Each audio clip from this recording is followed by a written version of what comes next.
The outcast who broke an empire. In a brutal northern citadel where rejection meant death, Rhea Varen, the weakest wolf in the pack, was discarded by the Alpha King in front of thousands. She should have died. Instead, something impossible happened. 3 of the king's most feared generals felt their world shatter as a new bond formed, one that shouldn't exist. That single moment turned a rejected runt into the most dangerous threat the kingdom had ever seen. This is her story. Stay until the end to see how she destroys a tyrant and rebuilds everything. Drop a comment with your city if you're watching, and smash that like button. The rain came down like punishment. It hammered the black stone courtyard of Thornhold Citadel, turning the ground into a slick mirror that reflected nothing but gray sky and the faces of thousands who had come to witness what they thought would be a celebration. Instead, they got something else entirely. Rhea Varen stood in the center of it all, soaked to the bone, shivering not from cold, but from the weight of every eye on her. Her dark hair clung to her face in wet strands, and her thin frame looked even smaller under the heavy fur cloak someone had thrown over her shoulders hours ago. It didn't help. Nothing helped. She could smell them, all of them. Fear, disgust, anticipation. The crowd pressed in from all sides, a wall of bodies that stretched from the citadel gates to the base of the stone platform where the Alpha King stood. Darius Thorn. He was massive, even by wolf standards, broad-shouldered, scarred, with eyes like winter steel, and a presence that made grown men step back without thinking. His dark coat was lined with silver thread, and his boots were polished despite the rain. He didn't need to shout to command attention, he just was. And right now he was looking at Rhea like she was a mistake. "Step forward," he said. His voice cut through the rain and the murmuring crowd. Not loud, just absolute. Rhea's legs didn't want to move. Every instinct screamed at her to run, to disappear into the forest beyond the walls and never come back. But there was nowhere to go. The citadel was surrounded by wild lands, territories filled with rogues, exiles, and things worse than wolves. Running meant dying alone. Staying meant dying here. She stepped forward. The crowd went silent. Darius descended from the platform, each step deliberate, each movement calculated to remind everyone watching who held the power. When he reached her, he stopped, close enough that she could see the rainwater rolling off his jaw, close enough that she had to tilt her head back to meet his eyes. "You are Rhea Varen," he said. Not a question. "Yes, my king." Her voice sounded small. She hated it. "You were marked as my mate 3 weeks ago by the Elder Council. They believed the bond would strengthen the bloodline." He paused, and something cold flickered across his face. "They were wrong." The words hit her like a fist. She'd known it was coming. Of course she'd known. From the moment the council had announced the pairing, she'd seen the doubt in their eyes, the whispers that followed her through the halls. She was too small, too weak, too wrong. But hearing it spoken aloud, in front of everyone, was different. "I reject you, Rhea Varen." The bond snapped. It didn't ease away or fade gently. It shattered. A violent, wrenching tear that started in her chest and spread outward like broken glass, cutting through every nerve. She gasped, her knees buckling, and the world tilted sideways. She hit the ground hard. The crowd erupted. Some cheered. Others muttered prayers. A few just watched, waiting to see if she'd die right there in the mud. Rejection was supposed to be fatal. When an alpha severed a mate bond, the weaker wolf's body couldn't survive the shock. It was biology. It was law. It was the way things had always been. Rhea's vision blurred, her heart hammered against her ribs like it was trying to escape. She couldn't breathe, couldn't think. The pain was everywhere, burning through her veins, tearing her apart from the inside. And then, something pulled. Not from Darius, not from the bond he'd just destroyed, from somewhere else. 3 points of heat flared to life in her chest, sharp and sudden, like hooks sinking into her ribs. She gasped again, this time in shock rather than pain, and her eyes snapped open. 3 men stood at the edge of the platform, just behind the king. Generals, the king's enforcers, the wolves who carried out his orders without question and crushed rebellion before it could take root. Kyle Draven, tall, lean, with ash-blonde hair tied back and a scar running from his temple to his jaw. His hand was pressed against his chest, and his face had gone pale. Brig Hale, built like a landslide, all muscle and barely contained violence. He was gripping the stone railing so hard it cracked under his fingers, his dark eyes wide with something that looked like panic. Soren Vale, quiet, deadly, with black hair and the kind of face that gave nothing away. He stood perfectly still, but his hand had moved to the knife at his belt, knuckles white. All three of them were staring at her, not at the king, not at the crowd, at her. Rhea didn't understand. She could barely think past the pain, but she could feel it. 3 new threads winding through her chest, bright and burning and impossible. Bonds. Not 1. 3. The king noticed. Of course he did. He turned, his expression shifting from cold indifference to something darker. Confusion, then anger. What is this? His voice was low, dangerous. Kael spoke first, his voice tight. I don't... He stopped, shook his head. It's not supposed to, I feel it too, Brigg rumbled. His hand was still on the railing, and his breathing had gone rough. What the hell is she? Soren said nothing, but his eyes never left Rhea. The crowd was murmuring now, louder, confusion spreading like wildfire. This wasn't how it was supposed to go. Rejection meant death. It didn't mean this. Darius stepped toward his generals, his voice dropping to a growl. Explain! Kael looked like he was going to be sick. I can feel her, like a bond, but not like anything I've felt before. It's... He pressed his hand harder against his chest. It's pulling. Me too, Brigg said. His voice was rough, almost a snarl. It's like she's inside, in my head. Soren finally spoke, his tone flat but edged with something Rhea couldn't name. She's connected to all of us. The king's jaw tightened. He turned back to Rhea, and for the first time she saw something other than disdain in his eyes. Fear. Kill her, he said. The words were simple, final. Kael flinched. My king? Kill her, now. Brigg moved first. He stepped forward, his hand going to the blade at his hip, but his movements were slow, uncertain, like he was fighting himself with every step. Rhea tried to scramble back, but her body wouldn't cooperate. The pain from the rejected bond was still tearing through her, and the new connections pulsing in her chest only made it worse. She couldn't stand, couldn't run. She was going to die. But then Soren was there, stepping between her and Brigg, his hand on the bigger man's chest. No, Soren said quietly. Brigg stopped. His eyes narrowed. Move. No. The crowd went dead silent. Kael was frozen on the platform, staring at the scene unfolding below. His hand had moved to his sword, but he didn't draw it. Darius's voice cut through the rain like a blade. You dare defy me? Soren didn't look at the king. He kept his eyes on Brigg. I don't know what this is, but killing her won't break it. It'll make it worse. You don't know that, Brigg growled. Neither do you. For a long moment, no one moved. Then Darius laughed. It was a cold, humorless sound that made Rhea's skin crawl. So, the king said, his voice dripping with contempt. My own generals, bound to a runt. He turned to the crowd, raising his voice. Do you see? This is what happens when weakness is allowed to breathe. It spreads. It infects. He gestured to the guards stationed around the courtyard. Take her. Lock her in the lower cells. No food, no water, no light. Let the bond starve with her. 2 guards moved forward immediately, grabbing Rhea by the arms and hauling her to her feet. She didn't fight. She couldn't. As they dragged her toward the citadel's entrance, she caught one last glimpse of the 3 generals. Kael looked stricken. Brigg was breathing hard, his hands clenched into fists. Soren's face was unreadable, but his eyes followed her every step. And then the heavy iron doors slammed shut, and she was gone. The cell was exactly as the king had promised. No light, no warmth, no sound except the drip of water somewhere in the dark. Rhea sat with her back against the cold stone wall, her knees pulled to her chest, trying to make herself as small as possible. It didn't help. Nothing helped.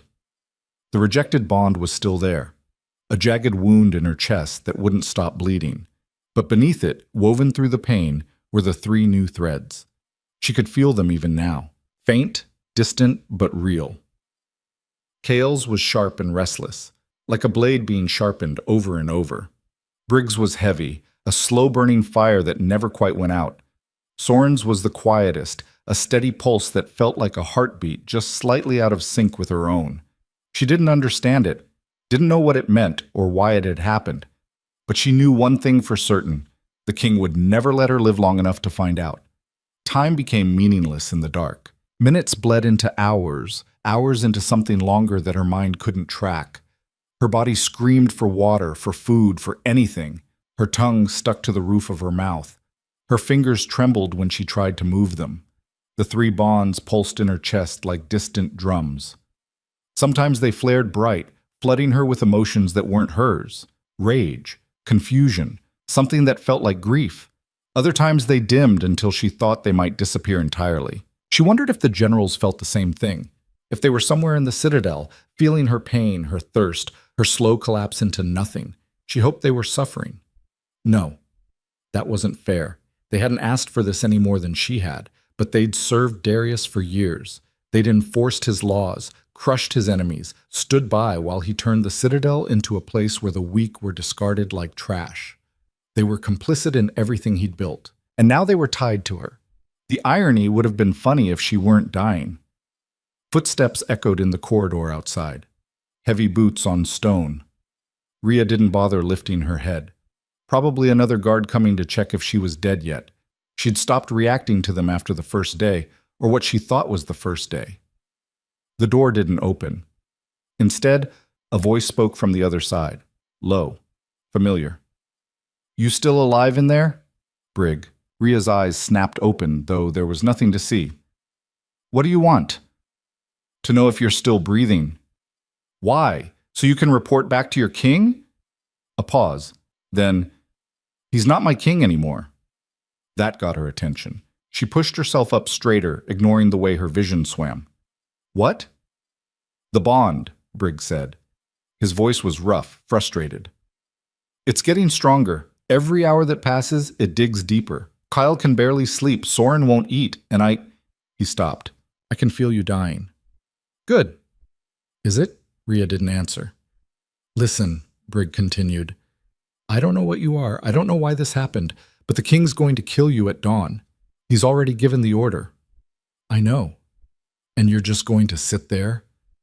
"What else is there?" "Fight," she laughed. It came out as a dry rasp that hurt her throat. "Fight? I can't even stand." "Then we'll carry you." Rhea went still. "We?" Another voice spoke from the corridor. "Kyle, the three of us. We're getting you out." "Why would you do that?" "Because," Soren said quietly, joining the other two, "if you die, we die. The bond doesn't break with death. It drags us down with you." Of course. Self-preservation. She should have known. "So you need me alive," Rhea said. "For now," Kyle admitted, "but that's not the only reason." "What's the other reason?" Silence. Then Briggs spoke again. "Because what he did to you was wrong, and maybe we're tired of pretending it wasn't." The words hung in the dark. Rhea wanted to believe him, wanted to believe that somewhere underneath the loyalty and the violence and the years of service, these men had a conscience. But belief was dangerous. Hope was dangerous. "When?" she asked. 2 hours before dawn," Kyle said. "There's a shift change then. We'll have a window." "And if we're caught?" "Then we die fighting," Soren said simply. Rhea closed her eyes. 2 hours. That was all the time she had to decide if she wanted to keep living.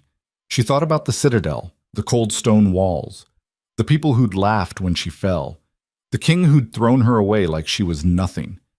She thought about the wild lands beyond the gates, the rogues, the exiles, the things with teeth and claws that hunted in the dark. She thought about dying here, alone, forgotten. 2 hours, she said. The footsteps retreated. Rhea sat in the dark and waited. They came exactly when they said they would.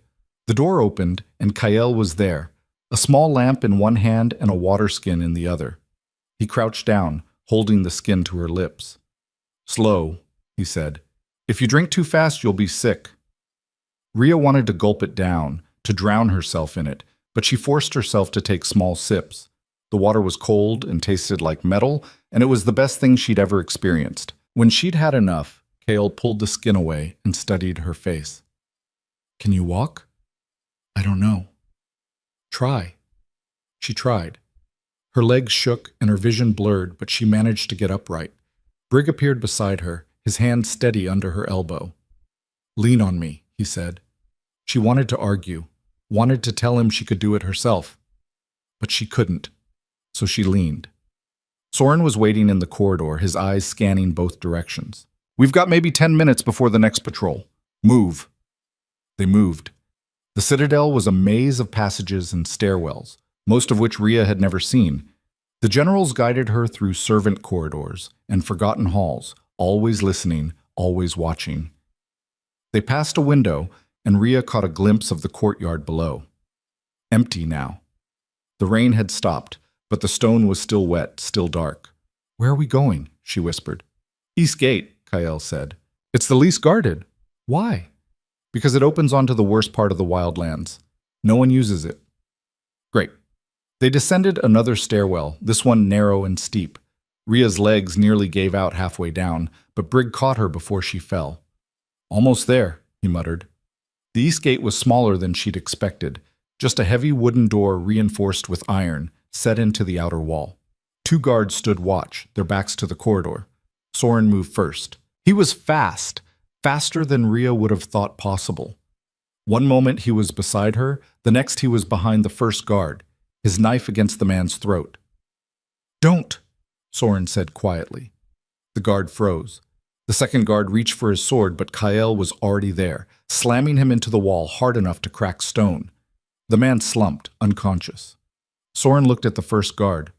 "Open the door. Then run. Don't look back." The guard's hand shook as he pulled the heavy bolt free and pushed the door open. Cold air rushed in, carrying the scent of pine and damp earth. The guard ran. Soren stepped through the door first, scanning the area beyond. Kael followed, then Brig, half carrying Rhea. The wildlands stretched out before them, dark and endless under a sky just beginning to lighten with the first hint of dawn. "Once we cross," Kael said, "there's no going back. Darius will send hunters. They won't stop until we're dead or dragged back in chains." Brig looked at Rhea. "Your call." She stared at the forest, at the shadows between the trees, at the unknown waiting just beyond the tree line. Then she looked back at the Citadel, at the walls that had caged her, at the place that had tried to kill her. "Let's go," she said. They stepped into the wild. Behind them, the alarm bells began to ring. The forest swallowed them whole.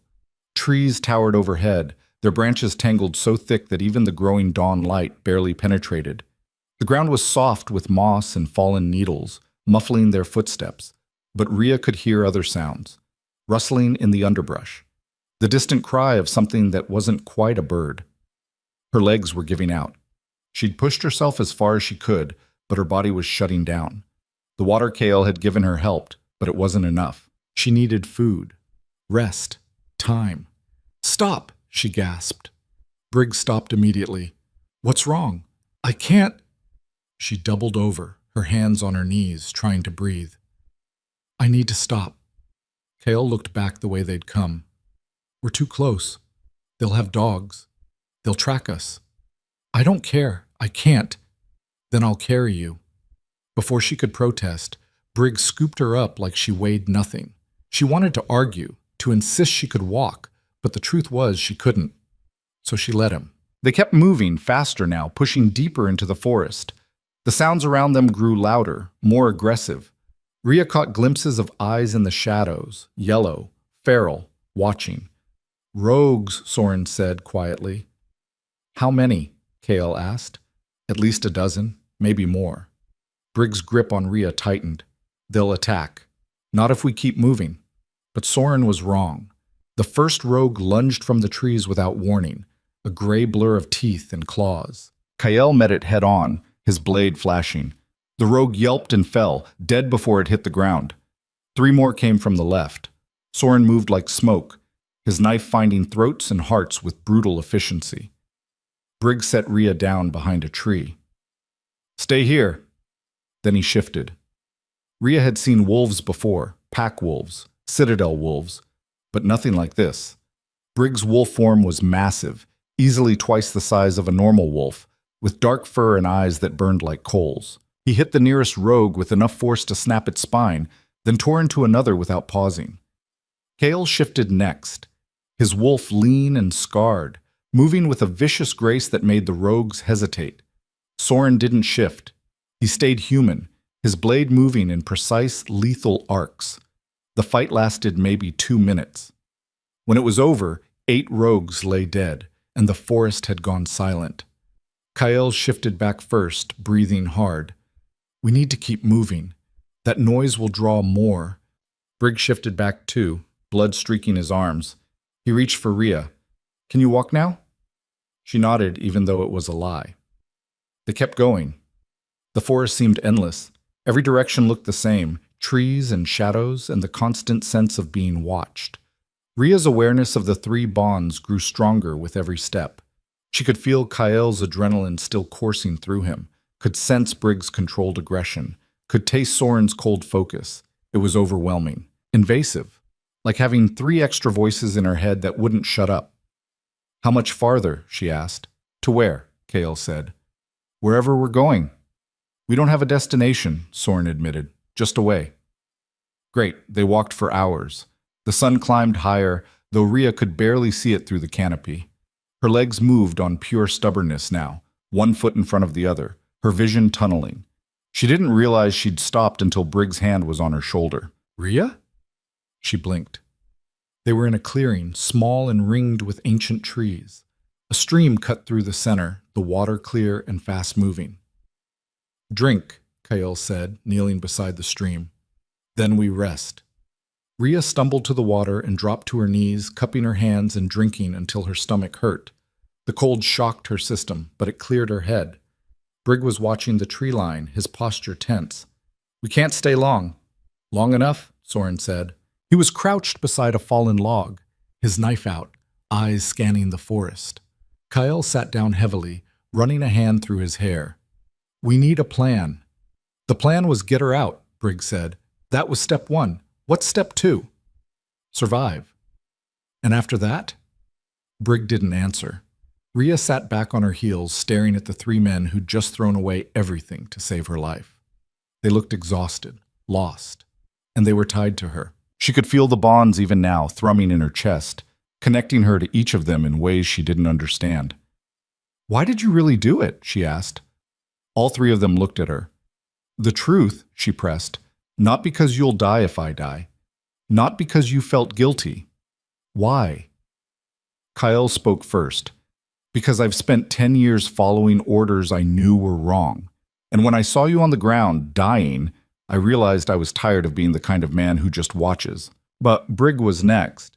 Because my whole life, I've been told that strength is the only thing that matters. That the weak deserve what they get. But you weren't weak. You survived something that should have killed you, and then you kept going. That's not weakness. Soren was last. His voice was quiet. Because I looked at you and saw myself. Thrown away. Discarded. Left to die. And I remembered what it felt like. The words settled in the clearing like stones dropping into water. Rhea didn't know what to say. So she didn't say anything. She just sat there, feeling the bonds pulse in her chest, and for the first time since the rejection, she didn't feel completely alone. A howl echoed through the forest, distant but getting closer. Hunters, Soren said, standing. How many? Kael asked. At least 20, maybe more, Briggs cursed. We can't outrun them, not with her in this condition. Then we fight, Kael said. Against 20 trained hunters, we'll die. Better than going back in chains. Rhea stood, her legs shook, but she forced herself upright. There's another option. All 3 of them looked at her. You said the bond is getting stronger, she said. That you can feel me. What if it goes both ways? Kael frowned. What are you suggesting? I don't know, but if we're connected, maybe I can... She stopped, searching for the words. Maybe I can do something with it. Like what? I have no idea. Another howl. Closer now. Soren's jaw tightened. We're out of time. Rhea closed her eyes. She focused on the 3 bonds in her chest, the threads connecting her to Kyle and Brig and Soren. She could feel them clearly now, bright, burning, alive. She pulled. All three men gasped. The bonds flared, flooding her with their strength, their speed, their raw power. It poured into her like fire, too much, too fast, overwhelming every sense. Her eyes snapped open, and they were glowing. "What the hell?" Kyle started. Rhea felt her body shift. Not into a wolf, into something else. Something between. Her senses sharpened, her muscles coiled, her heartbeat slowed. The hunters burst into the clearing, 20 wolves in full form, teeth bared, ready to kill. Rhea smiled. And then she moved. She moved like lightning. The first hunter didn't even see her coming. One moment he was charging across the clearing, the next Rhea's hand was around his throat, lifting him off the ground. The wolf yelped, thrashing, but her grip didn't falter.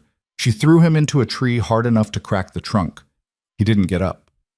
The other hunters hesitated, confused. This wasn't the dying runt they'd been sent to retrieve. This was something else. Rhea could feel the power coursing through her veins.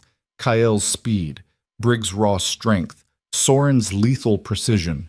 It burned, almost too much to contain, but she held it together through sheer force of will. Two hunters lunged from opposite sides. She spun, catching one by the scruff and using his momentum to slam him into the other. They went down in a tangle of limbs and fur. "Rhea!" Kale's voice cut through the chaos. "You're going to burn out!" He was right. She could feel it already. The power was too much, too volatile. Her body wasn't built for this. Every second she held the connection was like holding fire in her bare hands, but she couldn't stop.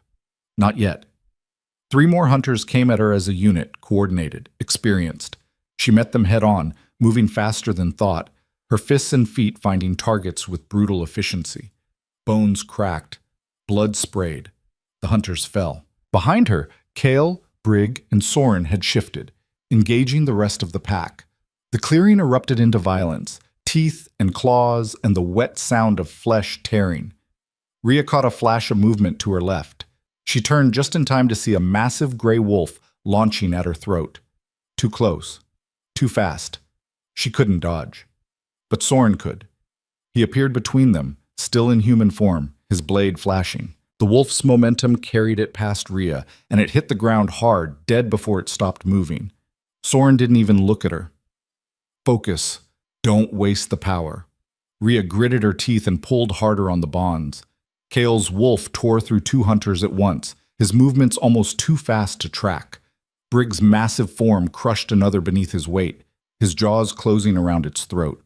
The hunters broke. The remaining wolves scattered into the forest, their howls fading into the distance. The clearing went silent except for the sound of heavy breathing and the stream still flowing, indifferent to the carnage. Rhea released the bonds. The power snapped back like a rubber band, and she collapsed. Her knees hit the ground, and she would have fallen on her face if Brig hadn't caught her. He'd shifted back, blood streaking his bare chest, his hands steady as he lowered her to the ground. "Easy," he said. "Just breathe." She tried. Her whole body was shaking, her muscles spasming from the overload. It felt like she'd been torn apart and put back together wrong. Kale crouched beside her, still catching his breath. "What the hell was that?" "I don't know," Rhea gasped. "I just pulled, and it worked." "You almost killed yourself," Soren said flatly. He was cleaning his blade on a patch of moss, his expression unreadable. "Your body can't handle that much power." "It worked, didn't it? This time. Next time, you might not be so lucky." Rhea wanted to argue, but she didn't have the energy. Every part of her hurt. Her vision kept blurring at the edges, and her heart was beating too fast, too irregular. Brig's hand was on her shoulder. "We need to move. Those hunters will report back. Darius will send more." "Let them come," Rhea muttered. "You can barely stand." "I'll manage."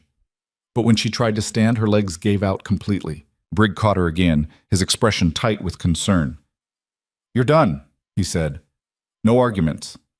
He lifted her like she weighed nothing, cradling her against his chest. Rhea wanted to protest, to insist she could walk, but the truth was she couldn't even keep her eyes open. "There's a place," Soren said quietly. "Old outpost. 3 miles north. If it's still standing, we can rest there." "If?" Kyle said. "It's been abandoned for 20 years. But it's the only option. Kale looked at Rhea, then at Brig.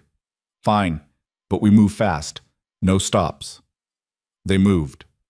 Rhea drifted in and out of consciousness as Brig carried her through the forest. She caught fragments, the crunch of leaves underfoot, the distant cry of something hunting, Kael's low voice saying something she couldn't quite hear.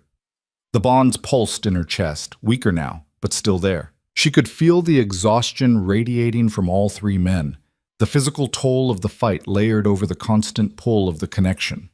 They were tired, hurt, running on fumes. Because of her, the thought made her stomach twist. She'd done this.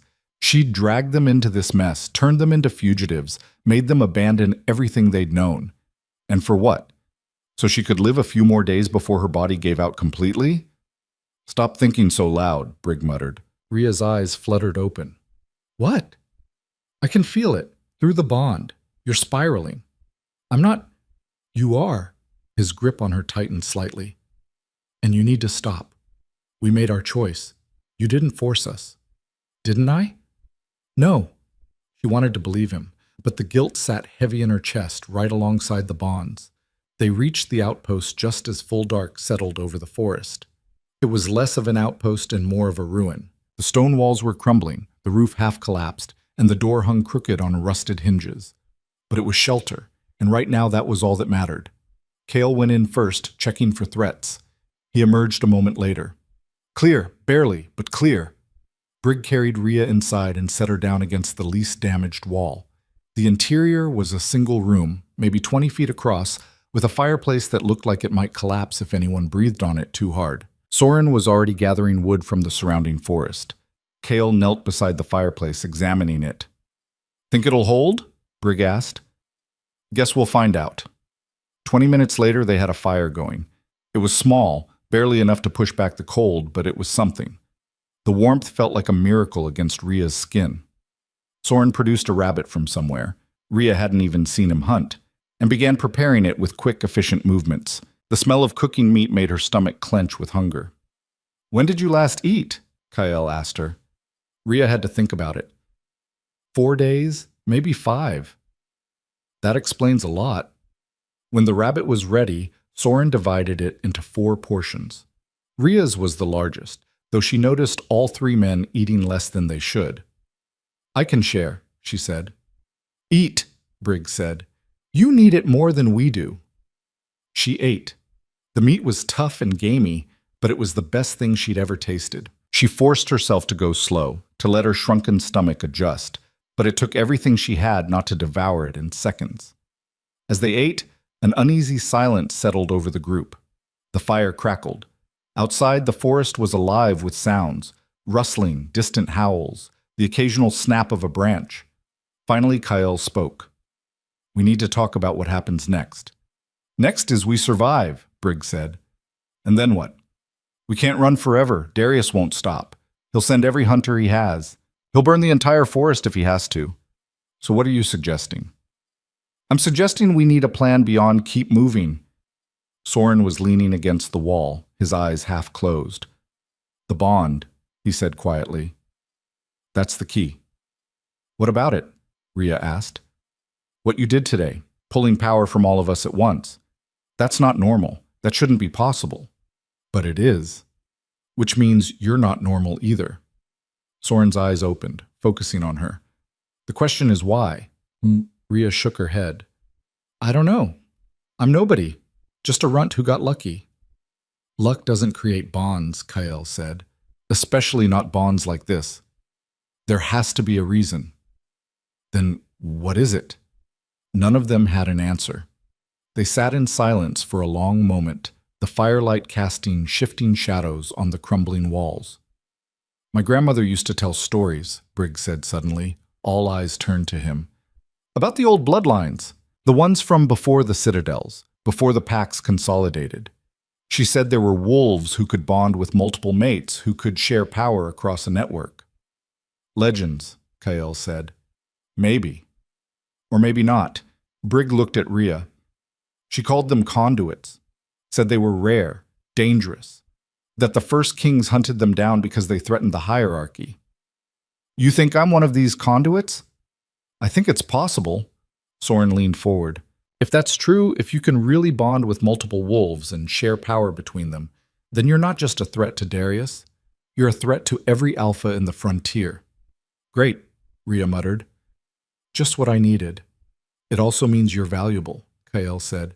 Extremely valuable. If you can do what Brig's grandmother described, you could create an army. A real one. Not bound by pack law or territory, but by choice. I can barely control the 3 bonds I have. How am I supposed to create an army? You learn. Learn how? There's no one left to teach me. You said they were all hunted down. Then you figure it out yourself. Rhea laughed bitterly. You make it sound so easy. I'm not saying it's easy. I'm saying it's possible. And right now, possible is all we've got.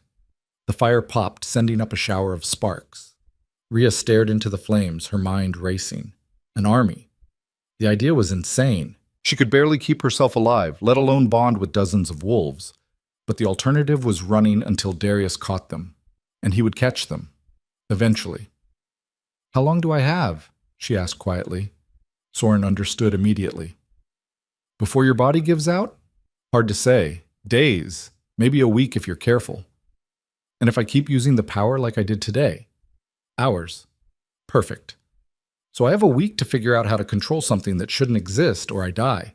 Essentially, Rhea closed her eyes. The bonds pulsed in her chest, steady and insistent. She could feel Kael's determination, Brig's quiet strength, Soren's cold calculation. They believed she could do this, or at least they were willing to pretend they did. She opened her eyes. Okay, then teach me. Kael raised an eyebrow. Teach you what? Everything. How to fight, how to hide, how to survive out here. If I'm going to last more than a week, I need to be more than just a vessel for borrowed power. Brig and Soren exchanged a look. It's going to hurt, Brig warned. Everything hurts already. This will be worse. I don't care. Kael studied her for a long moment, then nodded. We start at dawn. They slept in shifts. Brig took first watch, then Soren, then Kael.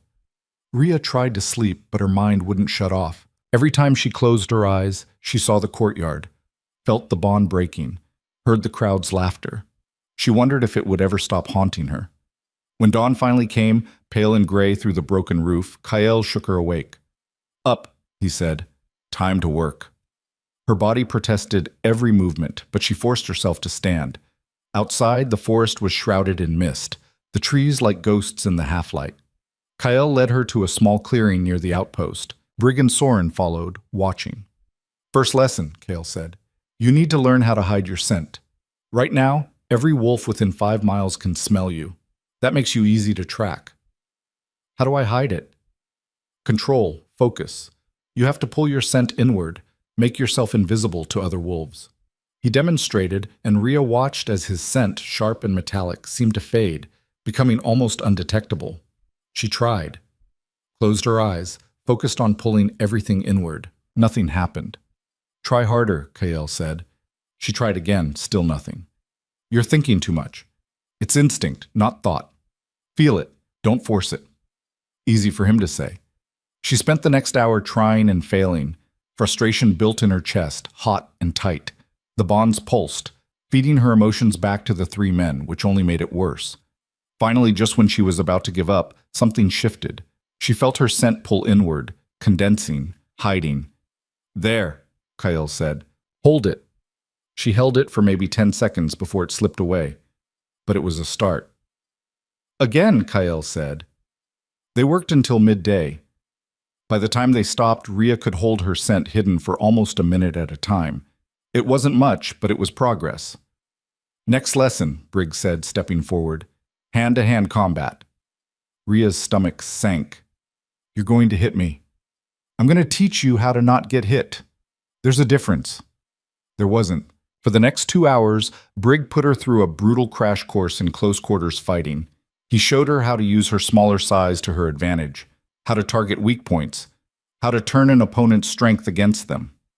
And yes, he hit her. A lot. By the time they finished, Rhea was covered in bruises and barely standing. But she'd managed to land a hit on him. Just one, a lucky strike to the ribs. and the look of surprise on his face made every bruise worth it. "Not bad," he admitted grudgingly. "I hate you," Rhea gasped. "You'll thank me later." Soren's lesson was different. He didn't hit her or make her practice techniques. Instead, he sat her down and taught her about the forest. "The wild lands will kill you faster than any wolf if you don't respect them," he said. "You need to know what's safe to eat, what's poisonous, where to find water, how to read tracks." He showed her plants she'd never seen before, explained which berries would sustain her and which would stop her heart. He taught her how to tell the difference between wolf tracks and bear tracks, how to spot a rogue's den, how to move quietly through undergrowth. It was overwhelming, but Rhea absorbed every word. This was survival. This was staying alive. By the time they returned to the outpost, the sun was setting and Rhea could barely move. Every muscle screamed, her head pounded. The bonds pulsed with shared exhaustion, but she'd made it through the day. "Tomorrow we do it again," Kael said, "and the day after that, until you can do all of it without thinking." Rhea just nodded. She didn't have the energy for words. That night, as she lay by the fire, the bonds humming quietly in her chest, she realized something. She was changing. Not just physically, though that was happening too. Her body was adapting, growing stronger, faster. The power she'd pulled from the three men was still there, buried deep, waiting to be used again. But more than that, she was starting to believe. Not that she'd survive. She still wasn't sure about that, but that maybe, just maybe, she could become something more than the runt who'd been thrown away. The days blurred together, training, eating, sleeping, repeat. Kael pushed her relentlessly, drilling scent control and tracking until she could hide herself from even Soren's sharp senses. Brig's combat lessons left her bruised and bleeding, but she got better, faster, more efficient. Soren taught her the language of the forest, how to read danger in the tilt of a bird's head or the sudden silence of insects. And through it all, the bonds grew stronger. She could feel them constantly now, a background hum that never quite went away. Kael's restlessness, Brig's steady presence, Soren's quiet watchfulness. Sometimes she caught flashes of their thoughts. Nothing clear, just emotions and impressions. It was invasive and intimate and terrifying all at once. On the 5th day, Soren disappeared. He left at dawn without a word, and when he hadn't returned by midday, Rhea started to worry. "He does this," Kael said, noticing her concern. "Goes off alone. He'll be back." What if Darius found him? He didn't. We'd feel it through the bond. Rhea wasn't convinced, but there was nothing she could do except wait. Soren returned at dusk, and he wasn't alone. A woman followed him into the clearing, old, bent with age, her hair white and wild. She wore layers of mismatched furs and carried a walking stick that looked older than the forest itself. "Who the hell is that?" Brig demanded. "Her name is Mira," Soren said. "She's a healer, and she knows about conduits." The old woman's eyes fixed on Rhea, sharp and knowing despite her age. "So you're the one causing all the trouble?" Rhea bristled. "I didn't ask for any of this. Never do, child. Never do." Mira shuffled closer, peering at Rhea like she was examining a particularly interesting insect. "Let me see." "See what?" "The bonds, girl. Let me see them." Before Rhea could ask how, Mira's hand shot out and pressed against her chest. Heat flared, sudden and intense, and Rhea gasped as the bonds lit up like fire. Mira's eyes widened. "3 already, and you're still standing. Remarkable." She pulled her hand back and the heat faded. Rhea was left shaking, her heart hammering. "What are you?" Kael asked the old woman. "Someone who remembers things better forgotten." Mira looked at each of them in turn. "You're bound to a conduit, a real one. I haven't seen one in 60 years, thought they were all gone." "Can you help her?" Soren asked. "Help her what? Survive? Control it? Those are very different things." "Both," Rhea said. "I need both." Mira cackled. "Ambitious, I like that." She settled onto a rock, her old bones creaking. The conduit bloodline was hunted to extinction for a reason. They were too powerful, too unpredictable. One conduit could bond with dozens of wolves, create armies that answered to no king. Brig mentioned that, Rhea said. "Did he mention the cost?" Mira's eyes glittered. "Every bond drains you. Your life force, your essence, whatever you want to call it, The more bonds you create, the faster you burn out. Most conduits didn't live past 30. Ria's stomach dropped. 30? If they were lucky. Some lasted less than a year after manifesting. Kale stepped forward. There has to be a way to control it, to make it sustainable. There is, Mira said, but it requires discipline, training, and most importantly, balance. You can't just pull power from your bonds. You have to give back. How? Ria asked. Through the connection. Right now, you're a drain on these three. You pull their strength to survive, but if you learn to push power back, to create a cycle instead of a one-way flow, you can sustain the bonds indefinitely. Can you teach me? Mira was silent for a long moment, her gaze distant. Finally, she sighed. I can try. But I'm old, girl. I don't have much time left. If you're going to learn, you need to learn fast. How fast? Days. Maybe a week. The same timeline Soren had given her. Then we start now, Ria said. Mira smiled, showing teeth that were surprisingly sharp. Good. Let's see if you're worth the trouble. The training that followed made everything before seem easy. Mira didn't coddle her. She pushed Ria to her absolute limits, forcing her to hold connections with all three men simultaneously while performing complex mental exercises. It was like juggling knives while running uphill. Ria failed, repeatedly. Each failure sent backlash through the bonds, making all four of them gasp with pain. Kyle got nosebleeds. Briggs' hands shook. Soren's vision blurred, but Ria kept trying. On the third day, something clicked. She was sitting in the center of the clearing, eyes closed, holding the three bonds open. Mira was talking, her voice a constant drone of instructions, but Ria had stopped listening. Instead, she focused on the connections themselves. They weren't just threads, they were living things, pulsing with shared life. And if she concentrated, she could feel where they connected to each man. Not in their chests like hers, but deeper. In that place where instinct lived, where the wolf and the human were one. She reached out through the bond to Kyle and pushed. Just a little. Just a trickle of energy, barely more than a breath. Kale gasped. What did you just... Again, Mira commanded. Ria pushed again, this time to Brig. The big man's eyes widened, and for a moment she felt his exhaustion ease, replaced by a surge of vitality. Yes, Mira hissed. Now the third. She pushed to Soren, and the cycle completed. Energy flowed from her to them and back again, a closed loop that sustained itself. For the first time since the bonds had formed, Ria didn't feel like she was drowning. Hold it, Mira said. As long as you can.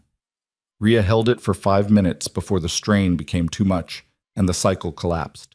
But it was enough. You did it, Kyle said, and there was something like awe in his voice.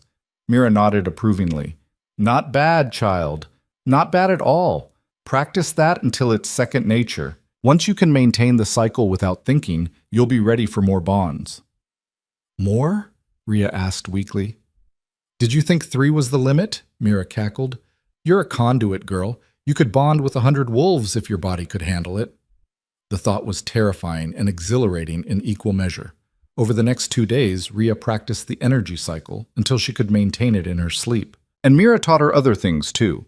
How to sense potential bonds before they formed, how to sever connections cleanly if necessary, how to use the network to communicate across distances. It was overwhelming, but Ria absorbed it all with desperate intensity. On the 7th day, Mira announced she was leaving. You've learned what I can teach in the time we have, she said. The rest you'll have to figure out yourself. Wait, Ria said. There's so much I still don't know. There always will be. That's the nature of power like yours. It grows with you, changes with you. No one can predict where it will lead. Then what am I supposed to do? Mira looked at her with something that might have been pity. Survive, child, and when the time comes, make them pay for what they did to you. She left before Ria could ask what she meant. That night, as they sat around the fire, Kale broke the silence.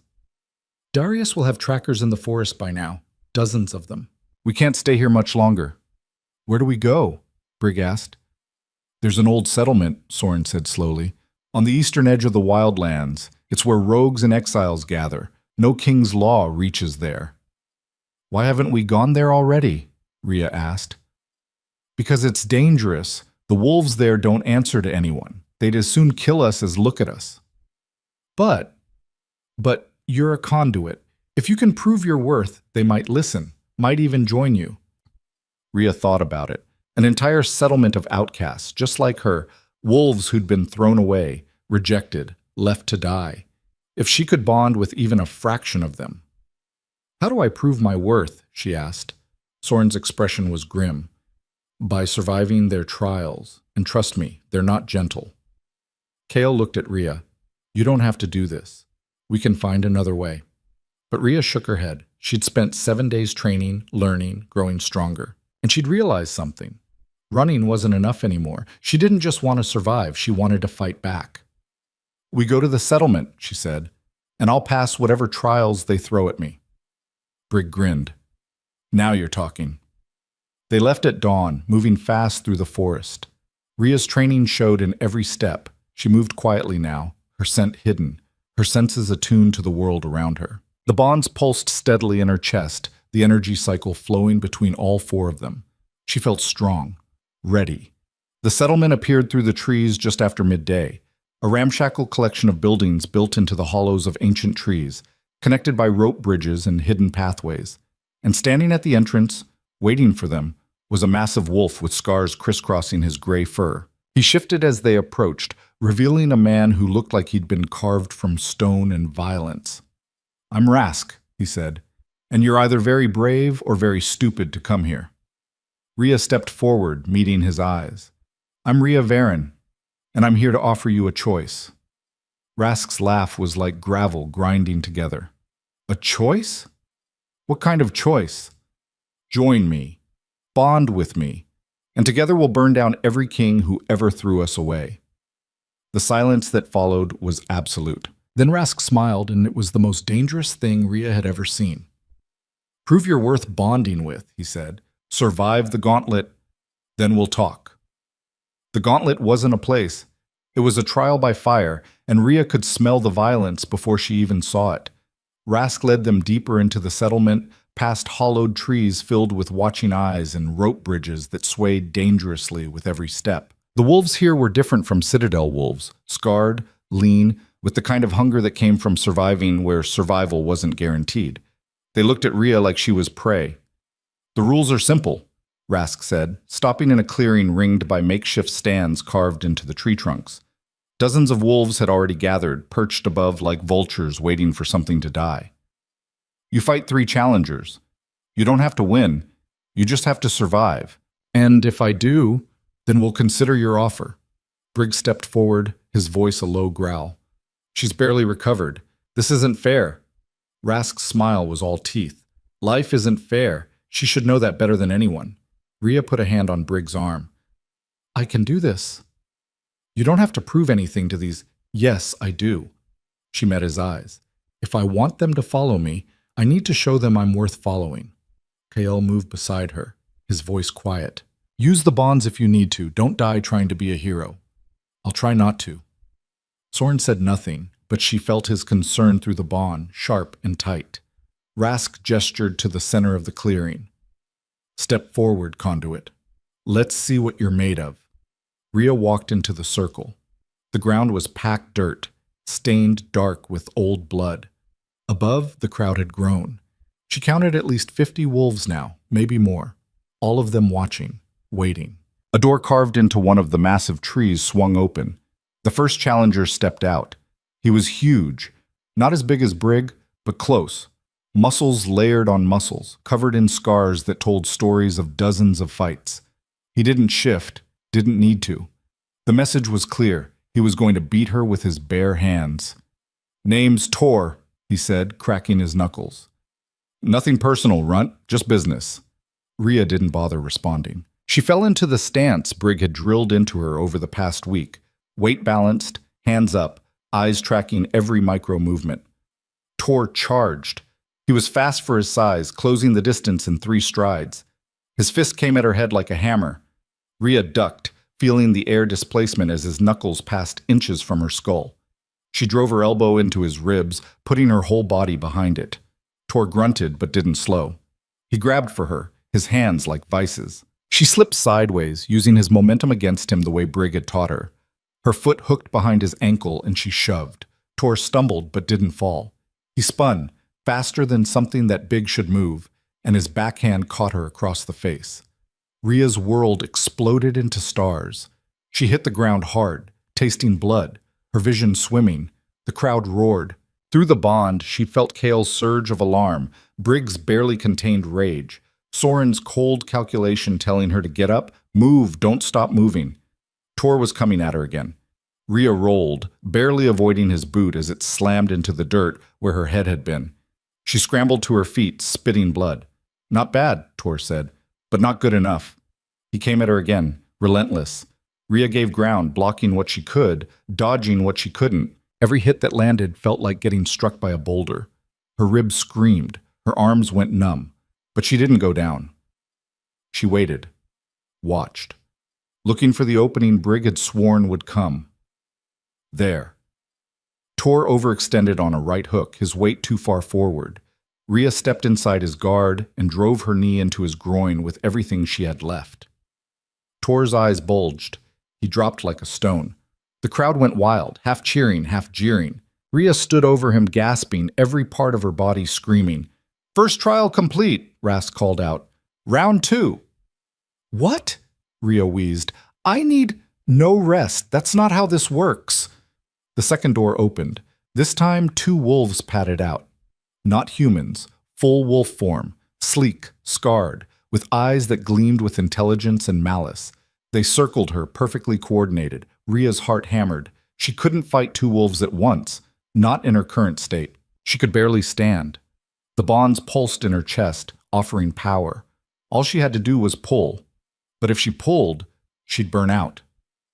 Mira's warning echoed in her mind. And if she burned out here, she was dead. The wolves attacked simultaneously. Rhea threw herself sideways, feeling teeth snap closed where her leg had been a moment before. She rolled to her feet and immediately had to dodge again as the second wolf came at her throat. She couldn't win this with strength or speed. She needed something else. The bonds weren't just for pulling power. Mira had taught her that. They were connections. Links between minds. What if... Rhea didn't let herself finish the thought. She just acted. She opened herself to the bonds completely, not pulling power, but reaching out through the connections, feeling for something beyond Kale, Brig, and Soren. And she found it. The 2 wolves attacking her weren't bonded to anyone. They were rogues, outcasts, alone. But that loneliness was a wound, raw and bleeding, and Rhea could feel it like it was her own. She pushed against it, not with force, with understanding. One of the wolves hesitated, its head tilting, confused. Rhea pushed harder, letting her own pain flow through the nascent connection. The rejection, the abandonment, the desperate struggle to survive. The wolf whimpered. The second wolf attacked while its partner was distracted, going for Rhea's throat. She couldn't dodge in time, but the first wolf could. It slammed into its companion mid-leap, and the 2 went down in a snarling tangle of fur and teeth. The crowd fell silent. Rhea stood there, breathing hard, blood dripping from a dozen cuts, and stared at the wolves. The first one had stopped fighting. It was looking at her now, something new in its eyes. Recognition. "What did you do?" Rask's voice cut through the silence. Rhea turned to face him. "What I was born to do." She reached out through the fragile connection she'd just formed and pulled, not power, but intent. The wolf padded toward her, ignoring the snarls of its companion, and sat at her feet. "I bonded with it," Rhea said, without asking, without forcing, because it wanted to. The settlement erupted. Wolves shifted, voices raised, some in anger, some in awe. Rask's expression was unreadable as he descended from his perch. "That's not possible," he said, "but bonds don't form that fast." They do if both sides are willing." Rhea met his eyes, refusing to back down despite her exhaustion. "Your people are lonely, abandoned, just like me, and I can give them something the kings never could, choice." Rask studied her for a long moment. Then he looked at the wolf sitting beside her. "Is this true? You chose her?" The wolf's response was to press closer to Rhea's leg. Rask's jaw tightened. "One more trial. If you survive it, You'll have earned your chance. Well, what's the third trial? He smiled, and it wasn't friendly. Me. The crowd went absolutely feral with excitement. Wolves howled, stomped, the noise deafening. Apparently this didn't happen often. Kael's voice cut through the bond. Rhea, don't. You can't fight him. I know what he is. She could feel it just by looking at him. Rask wasn't just strong. He was old, experienced, and he'd survived things that would have killed normal wolves a dozen times over. But she didn't have a choice. I'm ready, she said. Rask shifted. His wolf form was massive, gray and scarred, with eyes that burned like embers. He was easily twice the size of a normal wolf, his muscles rippling under his pelt as he stalked toward her. Rhea didn't shift. She couldn't. Her wolf form was small, weak, the very reason she'd been called a runt her entire life. In human form, at least she could think, strategize. Rask circled her, taking his time, savoring it. Then he attacked. He moved like lightning. Rhea barely got her arms up before his jaws closed around her forearm. The pain was instant and overwhelming. She felt bones crack. She screamed. Through the bond, she felt Brig try to charge forward, felt Kyle hold him back, felt Soren's cold voice cutting through the panic. She needs to do this alone. Rask shook her like a rag doll, then released. Rhea flew backward, slamming into the dirt. Her arm was useless, hanging at a wrong angle, blood pouring from the puncture wounds. She tried to stand. Her legs wouldn't cooperate. Rask patted closer, and she could swear he was smiling. This was it. She was going to die here, in this forgotten settlement, for wolves who didn't even know her name. The 4 bonds in her chest pulsed. Kael, Brig, Soren, and the new one, fragile and uncertain. And suddenly Rhea understood. She'd been thinking about this all wrong. The bonds weren't just connections. They were a network. And networks didn't just transfer power. They amplified it. She reached out to all 4 bonds at once and pulled. But this time, she didn't just pull power. She pulled everything. Memories, skills, instincts. The collective knowledge of 3 trained warriors and 1 rogue survivor. The bonds blazed. Kael's speed flooded her muscles. Brig's strength reinforced her bones. Soren's precision sharpened her senses. And the rogue wolf's pure, desperate will to survive locked into place like armor around her heart. Rhea's eyes snapped open, glowing with an otherworldly light. She stood, her broken arm already healing, the bones grinding back into place with a sickening crunch. The pain was there, but distant, manageable. Rask's ears flattened.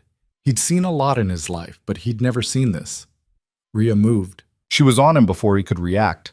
Her fist, reinforced with borrowed strength, slamming into his jaw hard enough to snap his head sideways. He snarled and tried to bite, but she was already gone, moving with Kael's speed, circling to his blind spot. She struck again and again, each hit precise, calculated, aimed at pressure points Soren's instincts highlighted like targets. Rask tried to shift back to human form, but Rhea didn't give him the chance. She locked her arm around his throat from behind, using Brig's grappling techniques, and squeezed. Yield, she hissed. Rask thrashed, his claws tearing at her arms, but she held on. Blood ran down her skin, hot and slick, but the healing kept pace with the damage. Yield, she said again. For a moment she thought he'd rather die. Then, slowly, deliberately, he tapped his paw against the ground 3 times. The crowd went silent. Rhea released him and stepped back, the power draining out of her all at once. She swayed, nearly fell, but forced herself to stay upright. Rask shifted back to human form, rubbing his throat. Blood trickled from his mouth. He stared at her with something between fury and respect. You're insane, he said. Probably. You almost killed me. You were trying to kill me first.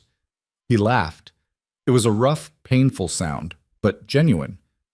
Fair enough. He raised his voice so the entire settlement could hear. She's earned it. Anyone who wants to bond with the conduit, step forward. For a moment, nothing happened. Then one wolf shifted and walked into the circle, an older female with gray streaking her muzzle. I'm Lysa, she said. I'll bond with you. Another wolf joined her, then another.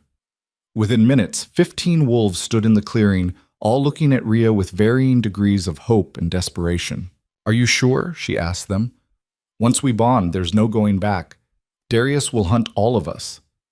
He hunts us already, Lysa said. At least with you, we can hunt him back. Rhea looked at Kyle, Brig, and Soren. They nodded. She turned back to the waiting wolves and opened herself to the bonds. The connections formed one by one, each different, each unique. Some were strong and immediate, others tentative, uncertain, but they all held. By the time the last bond snapped into place, Rhea had 19 wolves connected to her through the network, their strength and skills and memories flowing through the connections like water through a web. It should have killed her. Mira had said most conduits couldn't handle more than a dozen bonds, but Rhea had figured out the secret, the energy cycle. Instead of draining her bonded wolves, she pushed power back to them, creating a closed loop that sustained itself. The more bonds she added, the stronger the cycle became. She was no longer a runt surviving on borrowed strength. She was something new, something the frontier had never seen before. A collective. Rask approached her, his expression serious. "You've got your army. What now?" Rhea was about to answer when she felt it, a spike of alarm through the bonds, not from any of the newly bonded wolves, from Soren. She turned just as he burst into the clearing, his face pale. "They're here," he said.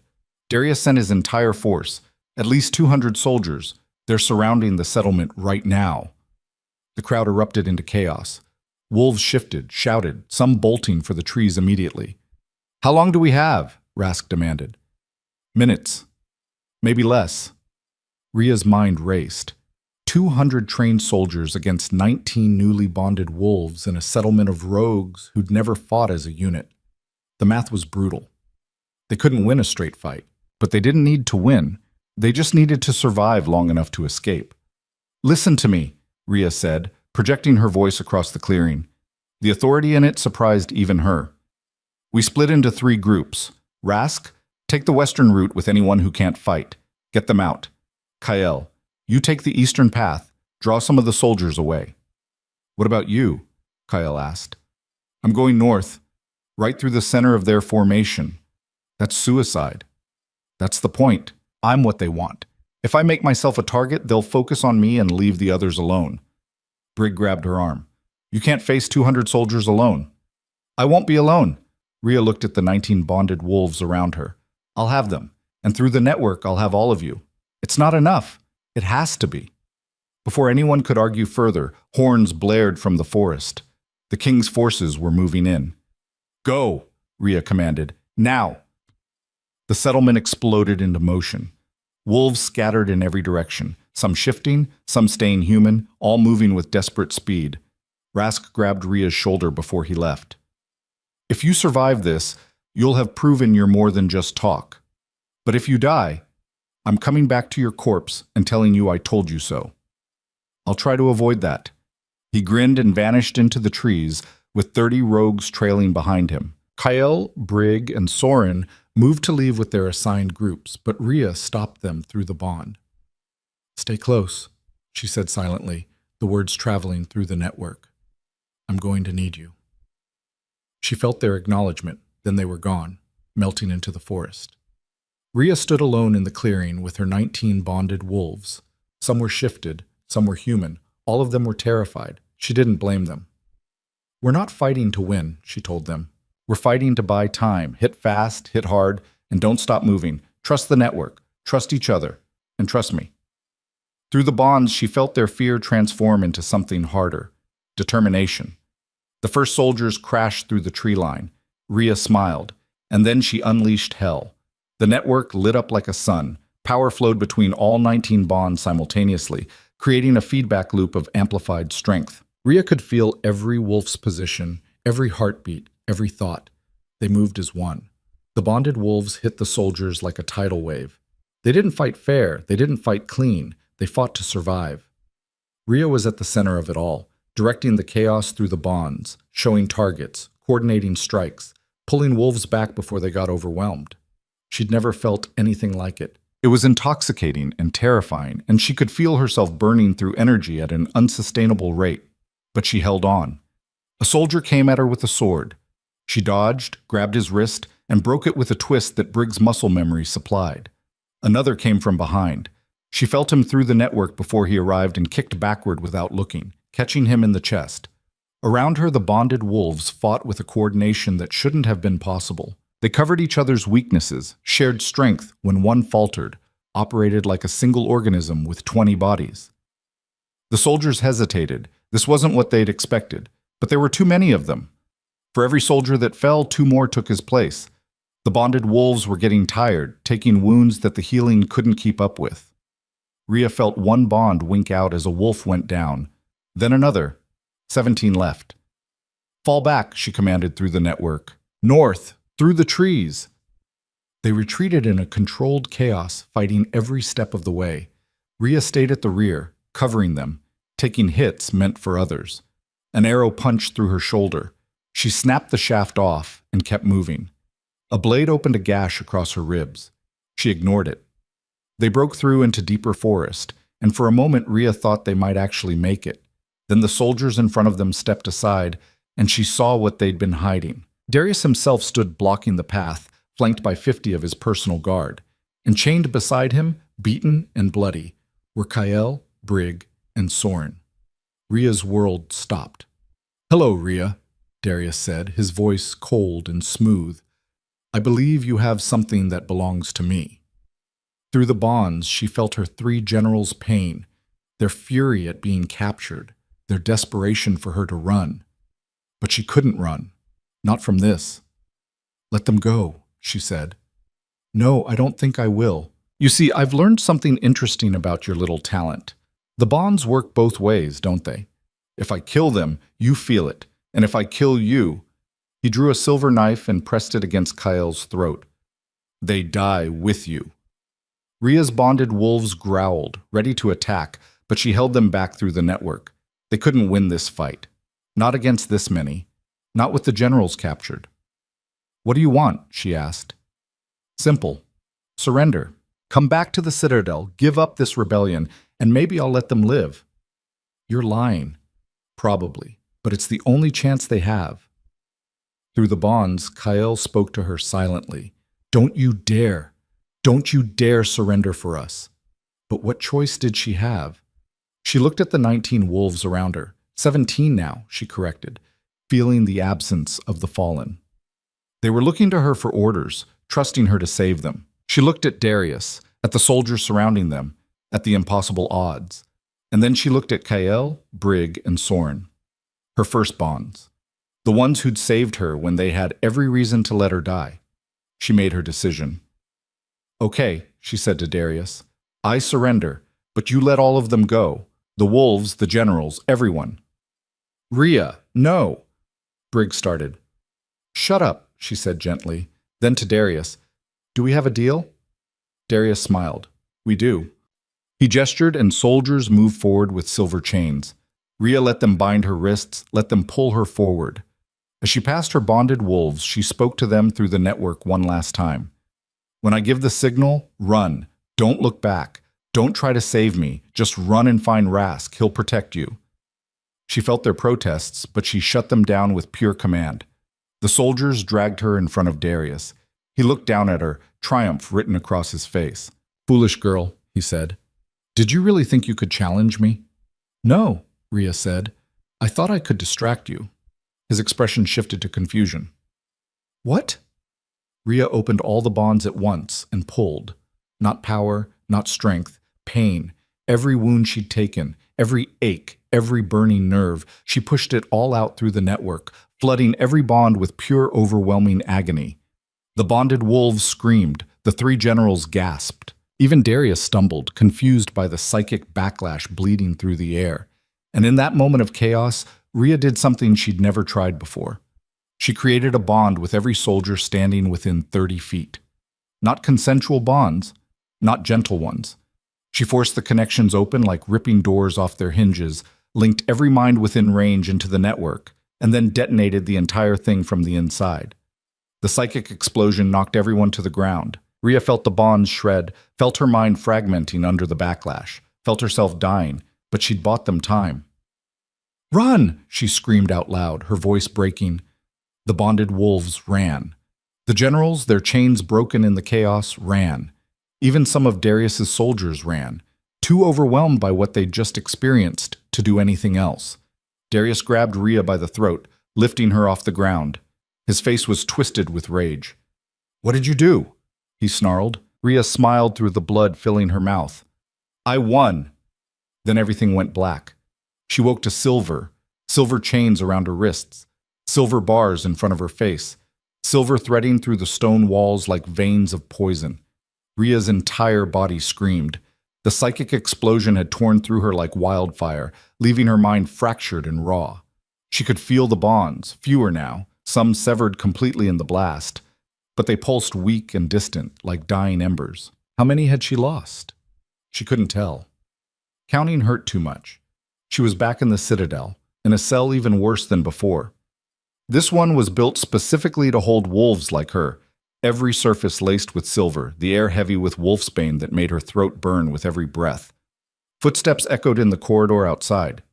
Darius appeared, immaculate as always despite the chaos she'd caused. He studied her through the bars with cold satisfaction. "You're awake." "Good. I was worried you'd die before I could make an example of you." Rhea didn't respond. Speaking felt like swallowing glass. "Your little stunt killed 12 of my soldiers," he continued. "Drove 6 more completely mad.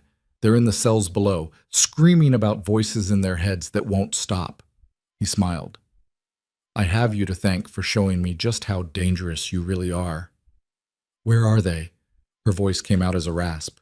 "The generals, the others. Your bonded wolves scattered." "Most are probably dead by now. The hunters have been very thorough." He paused.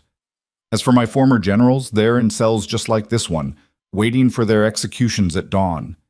Rhea's chest constricted. Through the bonds, she could feel them. Kael's barely controlled rage, Briggs' grinding despair, Soren's cold calculation still searching for a way out. They were alive. Hurt, but alive. "You're going to execute all of us?" "Publicly, in the same courtyard where I rejected you." Darius leaned closer to the bars. "The entire Citadel will watch. They'll see what happens to those who defy their king, and when you're dead, this foolish rebellion dies with you." "You're afraid of me," he laughed. "Afraid? Of a dying runt in silver chains?" "You should be." Rhea forced herself to sit up, ignoring the way the silver burned against her skin. "Because even in here, even broken, I'm still connected to them. And you can't kill what you can't contain." "We'll see about that." He turned to leave, then paused. "Oh, I almost forgot. I'm sending word to every citadel, every territory. They'll know what you are, what you can do, and they'll hunt every conduit bloodline into extinction. Your kind will be wiped from existence. Consider it your legacy." The door slammed shut, leaving Rhea alone in the silver-poisoned dark. She sat there for a long time, feeling the bonds pulse weakly in her chest. Some were so faint she could barely detect them. Others had gone completely silent. But they were still there, still alive. And as long as they were alive, she had a chance. Rhea closed her eyes and reached out through the network, carefully this time, not pulling power, but sending out the barest thread of consciousness. The response was immediate. Kael's presence flooded through, sharp with relief. "You're awake, thank the—" "How bad?" she asked through the bond. "Bad. They've got us in separate cells, all silver. Briggs in the worst shape. They beat him pretty thoroughly after we were captured." "Can you shift?" "No, the silver and wolfsbane make it impossible. We're stuck human." Rhea felt for Soren next. His response was more controlled, clinical. "They're planning to execute us in 13 hours. Dawn, they've already built the platform." "Can you get out?" "Not from inside. The cells are too secure. They learned from last time." Briggs' voice was rough when he spoke. "Don't even think about trying to save us? Whatever you're planning, don't. Just get yourself out and run." "I'm not leaving you." "Rhea, I said I'm not leaving you." She pushed the words through with absolute conviction. "We got into this together. We're getting out together." "There's no way out," Kael said quietly. "Even if you could break free, you'd never make it past the guards. And the execution is public. They'll have hundreds of soldiers in the courtyard." "Good. Then I won't have to go looking for them." Through the bonds, she felt their confusion mixed with alarm. "What are you planning?" Soren asked. "Something stupid. Something that'll either save us all or kill us all." Rhea took a breath, testing the bonds one by one.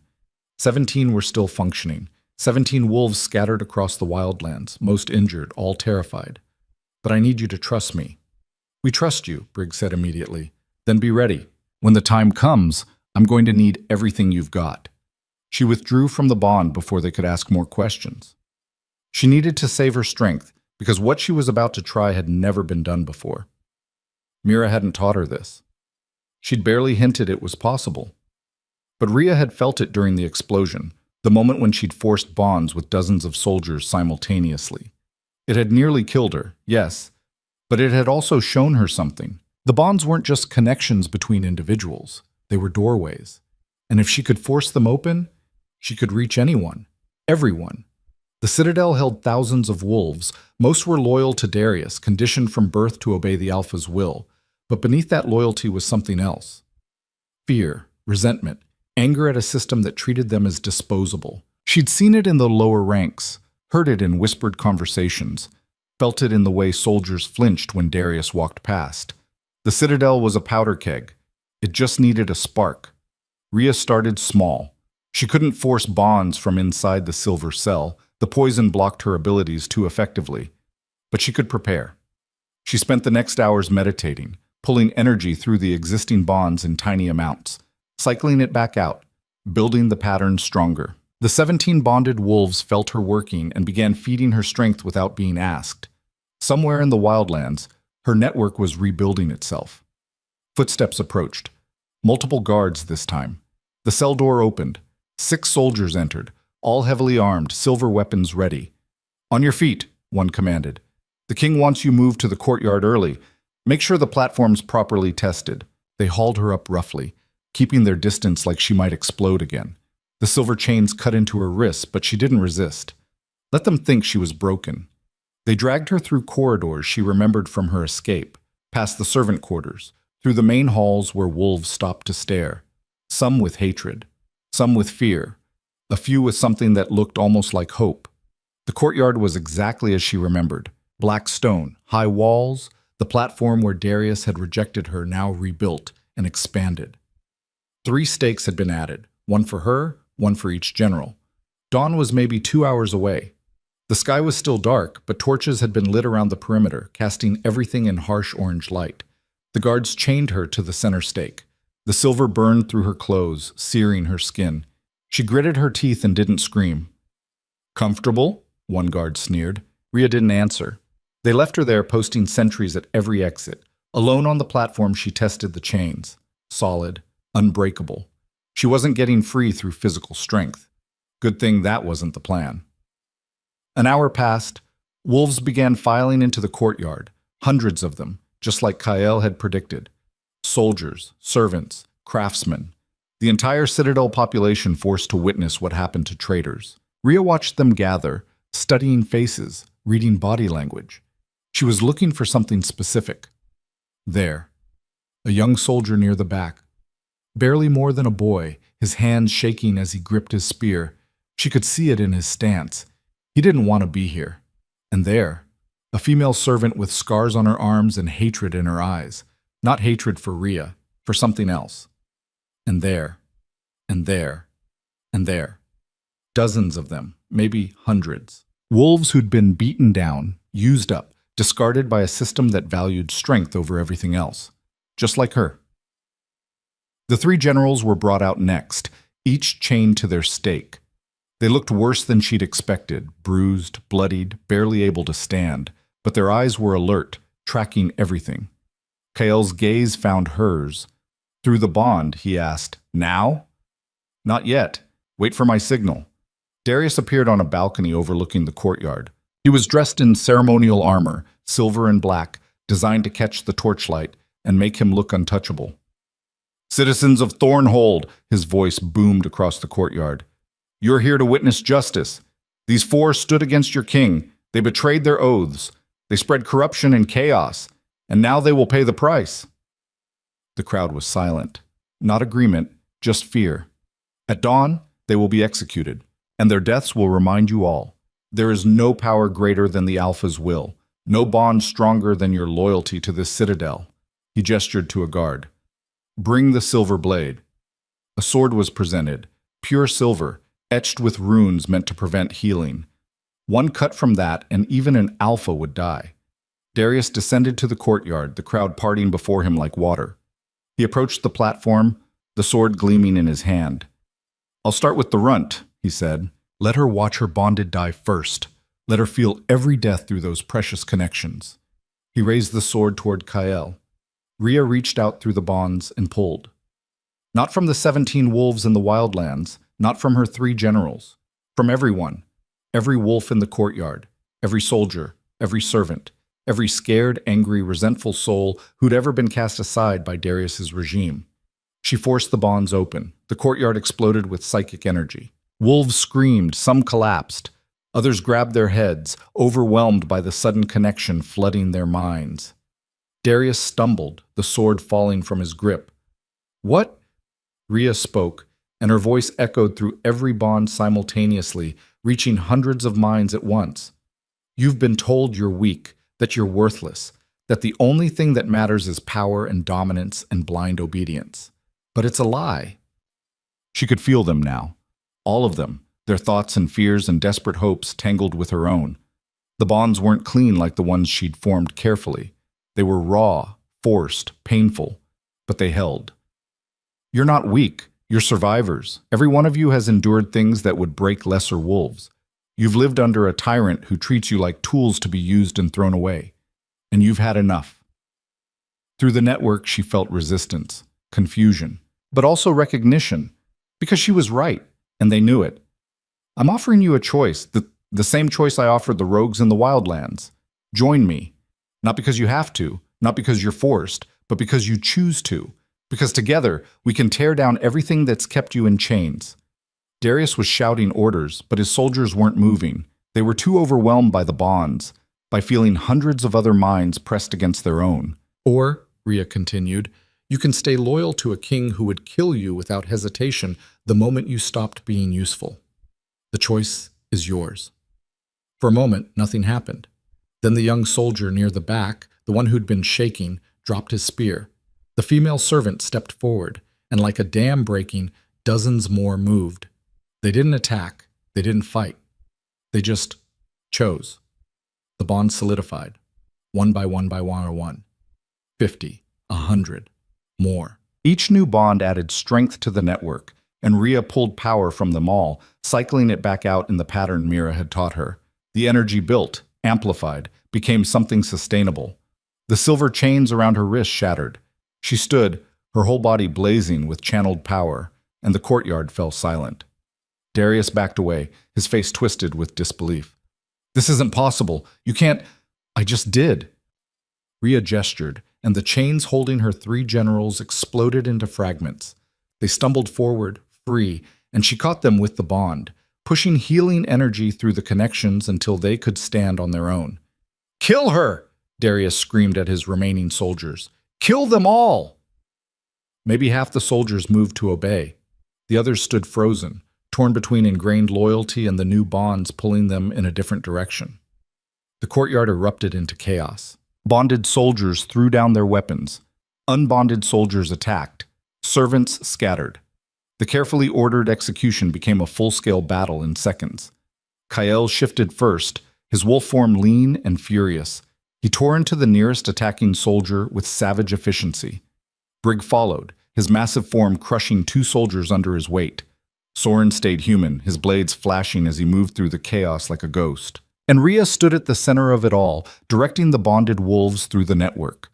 She could feel every position, every thought, every move. It was overwhelming and perfect, and she'd never felt so alive. A soldier came at her with a silver blade. She caught his wrist, twisted, and sent power through the forced bond. His mind went blank for a moment, not destroyed, just paused. "Choose," she told him. He dropped the weapon and ran. Another came, and another. She met each one, offering the same choice. Fight or join? More chose to join than she'd expected. The tide was turning. Darius's loyal soldiers were being overwhelmed, not by superior strength, but by simple numbers. For everyone who fell, 2 more bonded wolves took their place. Darius saw it happening. saw his carefully constructed power structure crumbling in real time. He shifted. His wolf form was enormous, black and silver with eyes like ice. This was the alpha who'd ruled through fear and violence for 20 years. This was the wolf who'd rejected her and left her to die. He charged straight at Rhea. She didn't move. Instead, she pulled every ounce of power the network could provide and met him head on. They collided in the center of the courtyard, two opposing forces crashing together. Darius's raw strength against Rhea's networked power. He was stronger individually, faster, more experienced, but she had an army in her head. Every bonded wolf fed her strength. Every connection shared skills, Kael's speed, Brig's power, Soren's precision, and beyond them, the collective will of hundreds of wolves who decided they were done being afraid. Rhea's form shifted. Not fully wolf, but something between, enhanced, changed by the power flowing through her. She caught Darius's jaws as they snapped at her throat, holding them apart through sheer force of will. His claws raked her sides, but the wounds healed almost instantly, power drawn from the network faster than he could damage her. "You can't win," she said, her voice doubled by the bond echoing through every connected mind. "You're one wolf. I'm hundreds." Darius's eyes widened with understanding and fear. She drove her fist into his chest, putting the strength of the entire network behind the blow. Something cracked. He flew backwards, slamming into the stone platform hard enough to shatter it. When he tried to rise, Rhea was already there. She grabbed him by the throat, human hand on wolf throat, and lifted him off the ground. The courtyard went silent, every eye on them. "You taught me that the weak deserve what they get," Rhea said quietly. "That strength is the only thing that matters. That power justifies everything." Darius struggled, but weakly. She could feel his strength fading. "You were wrong."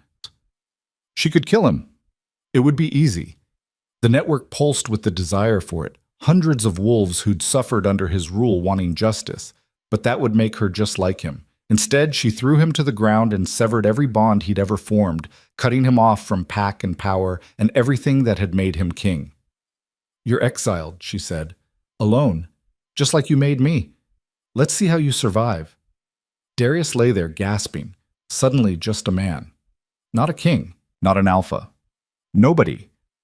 The remaining loyal soldiers saw it happen, saw their king broken and cast down. One by one, they dropped their weapons. The battle was over. Rhea stood in the center of the courtyard, her bonded wolves gathering around her. Hundreds of them now. The network hummed with shared consciousness, shared purpose. She looked up at the balcony where Darius had stood minutes before. The space was empty now. "The old order is done," she said, her voice carrying through the bond to every connected mind. "No more kings, no more hierarchy built on fear. From now on, we choose our own path." A cheer went up from the bonded wolves. Not everyone. Some were still processing what had just happened. But enough. More than enough. Kyle appeared beside her, shifted back to human form, blood streaking his skin. "What now?" Rhea looked at the citadel walls, at the wolves filling the courtyard, at the dawn just beginning to break over the horizon. "Now we rebuild. Everything." The next hours were chaos of a different kind. The citadel had to be secured. Loyalist soldiers who refused to stand down had to be contained but not killed. The unbonded wolves who chose to leave were allowed to go. Rhea wouldn't force anyone to stay. But more chose to stay than leave. By midday, nearly 500 wolves had bonded with her. The network was so vast now that Rhea had to create subgroups just to manage it, delegating control to Kael, Brig, and Soren, who each commanded sections of the whole. They found the lower cells where Darius had kept prisoners, wolves deemed too weak or too rebellious. Rhea freed everyone and offered them the bond. Most accepted. Rask arrived that evening with the settlement wolves who'd survived. He took one look at Rhea standing on the citadel steps, surrounded by hundreds of bonded wolves, and laughed. "I'll be damned. You actually did it." "Did you doubt me?" "Completely. But I'm glad to be wrong." He sobered. "We lost 11 in the escape. The hunters got them before they could reach safe ground." Rhea felt the grief hit her through the bonds. 11 lives she'd failed to save. "I'm sorry." "Don't be. They died fighting. That's more than they would have gotten under Darius." He looked around at the transformed citadel. So what's the plan? You're in charge now? No one's in charge. That's the point. Someone has to make decisions. Then we all make them. Together. Through the network. Rhea could feel the bonds pulsing with hundreds of different opinions, fears, hopes. It won't be easy. It probably won't even work half the time. But it's better than one wolf deciding the fate of thousands. Rask studied her for a long moment. You know there'll be other kings, other citadels. They're not going to like what you've built here. Let them come. We'll be ready. That night, Rhea stood on the highest tower of the citadel, looking out over the territory that had once belonged to Darius Thorn. Through the bonds, she could feel the 500 wolves settling in below. Some were sleeping. Some were talking, getting to know each other. Some were on patrol, watching for threats. But they were all connected, all part of something new. Kale found her there. You should rest. You've been awake for 2 days straight. Can't. Too much to do. The network can survive a few hours without you micromanaging it. She smiled. I'm not micromanaging. I'm just listening. He stood beside her, quiet for a moment. Then, what you did today. The psychic explosion, the mass bonding, breaking Darius with your bare hands. That was terrifying? I was going to say incredible. But, yes, also terrifying. Rhea looked at him. Are you afraid of me? A little, he admitted. You're powerful in a way that shouldn't exist. You could control all of us if you wanted to. Override our wills, turn us into puppets. I would never... I know. That's why I'm only a little afraid instead of a lot. He met her eyes. You had every reason to become just like him, to take power, and never let go. But you didn't. You gave us all a choice. It's the only choice that matters. Brig and Soren joined them on the tower. Both looked exhausted but satisfied. The eastern wing is secure, Brig reported. All the prisoners have been freed and processed. Most bonded. A few chose to leave.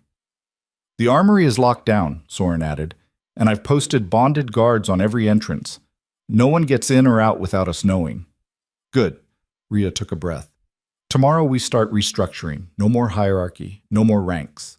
We form councils, rotating leadership, shared decision-making through the network. The traditionalists won't like that, Kyle warned. The traditionalists can adapt or leave. Their choice. Through the bonds, she felt acknowledgement from hundreds of minds. Not everyone agreed. Some were uncomfortable with how fast things were changing, but they were all willing to try. That was enough. There's one more thing, Soren said quietly. Darius? He's still in the cells. What do we do with him? Rhea had been avoiding that question all day. The truth was, she didn't know. Killing him would be easy. Keeping him prisoner went against everything she was trying to build. We let him go. All three men stared at her. Are you serious? Brig asked. He'll come back. He'll raise an army, attack us. Maybe. Or maybe he'll spend the rest of his life as a broken, powerless exile. Either way, his fate is his own. Rhea turned to face them fully. I won't kill him. I won't imprison him, because the moment I do that, I become exactly what I'm fighting against. That's idealistic, Kael said carefully. It's necessary. If we're going to be different, we have to actually be different, not just in words. Soren nodded slowly. I'll have him escorted to the border at dawn, far enough that he can't make it back easily. Thank you. The sun was rising over the frontier, painting the sky in shades of gold and red. From the tower, Rhea could see for miles, the wildlands stretching endlessly in every direction, dotted with settlements and territories and citadels that didn't know yet what had happened here. But they would, soon. Word would spread. A conduit had risen, the old order had fallen, and something new had taken its place. What do you think they'll call us? Brig asked, following her gaze. The other citadels, when they hear what happened? Rhea considered. Probably traitors, rebels, threats to everything they've built. And are we? She smiled. Absolutely. Through the network, she felt 500 wolves acknowledge her words. Not with fear, with pride. They were outcasts, rejects. The wolves the system had thrown away. And they were going to change everything. The first challenge came 3 days later. Rhea was in what used to be the throne room, now stripped of its elevated platform and converted into a council chamber with circular seating when the bond flared with alarm. Visitors at the south gate, Soren's voice cut through the network. 3 alphas, and they brought armies. Through the bond, Rhea saw what he saw. 3 massive forces arrayed outside the citadel walls, easily 1,000 wolves total. The alphas stood at the front, and even from a distance she could feel their power radiating like heat. Kael appeared at her side. That's Valdris from the Iron Mountains, Sarah from the Ashland Territories, and Morik from the Frost Reaches, 3 of the most powerful citadels in the frontier. What do they want? To talk, apparently. They're requesting an audience. His jaw tightened. Or it's a trap. Rhea reached out through the network, feeling the 500 bonded wolves scattered throughout the citadel. They were nervous, ready to fight, but holding steady. Let them in, she said. Just the alphas. No weapons, no guards. Are you insane? Briggs' voice came through the bond from wherever he was stationed. They could kill you the moment they're inside. They could try, but I don't think that's why they're here. 20 minutes later, the 3 alphas stood in the council chamber. All of them were older than Darius had been, scarred from decades of holding power. Valdris was built like a mountain himself, gray-haired and stone-faced. Sarah was lean and sharp as a knife, her eyes missing nothing. Morik looked like he'd been carved from ice, pale and cold. Rhea sat in the circle with them, Kael, Brigg, and Soren flanking her. She'd deliberately chosen not to sit higher or apart.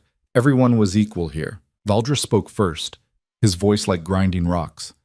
You've made quite a mess, girl. I prefer Rhea, and I cleaned up a mess, actually. Darius's mess.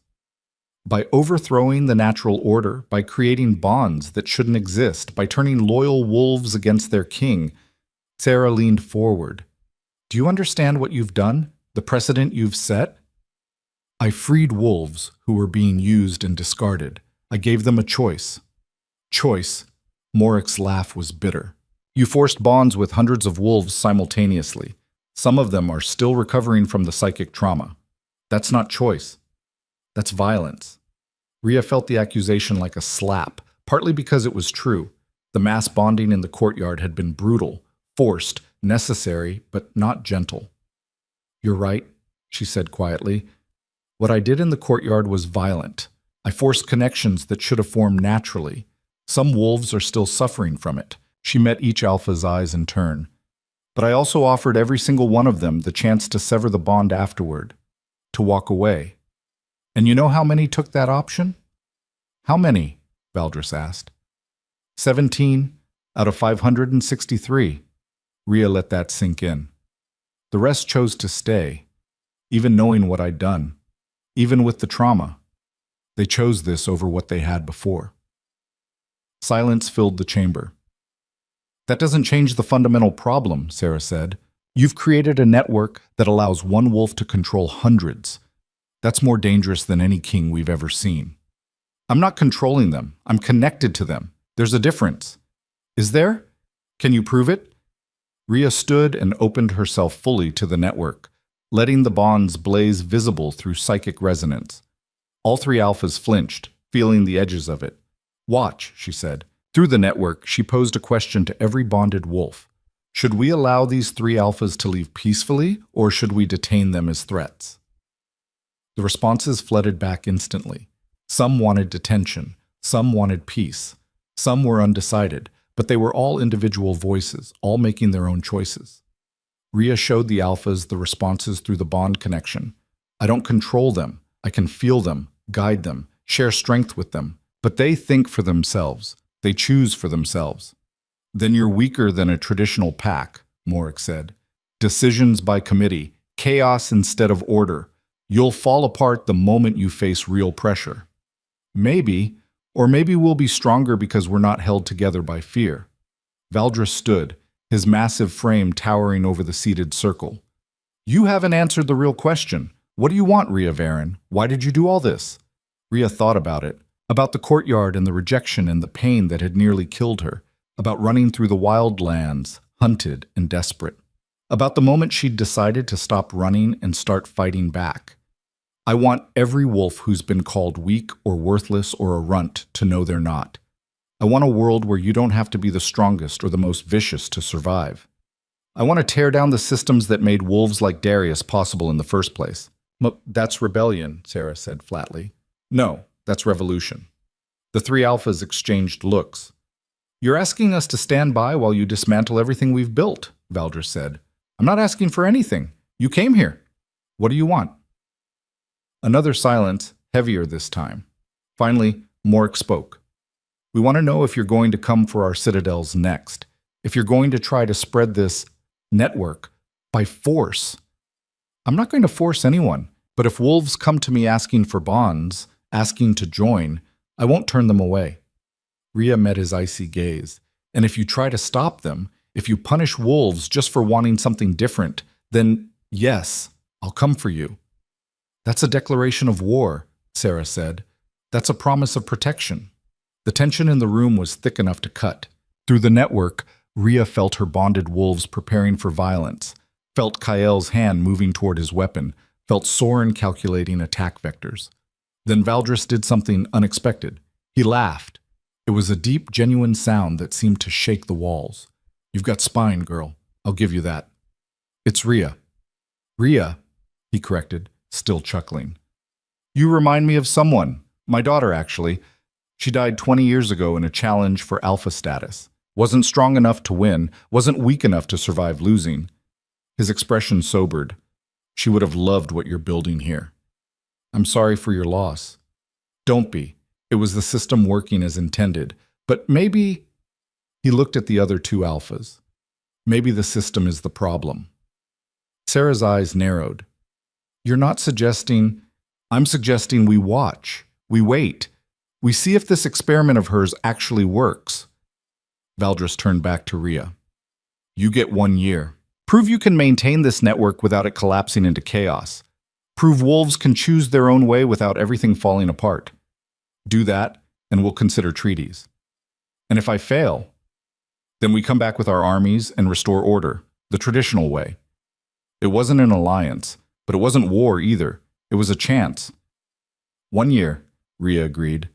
The three alphas left without ceremony. Their armies withdrew from the citadel walls, pulling back to neutral territory but not disbanding. Kael watched them go from the tower. They're going to watch everything we do, every mistake, every failure. They're waiting for us to fall apart. Then we don't fall apart. Easier said than done. You've got 500 wolves with different opinions, different backgrounds, different needs. How do you keep that unified? We don't. Rhea joined him at the railing. Unity isn't the goal. Connection is. They don't have to agree on everything. They just have to trust each other enough to work through the disagreements.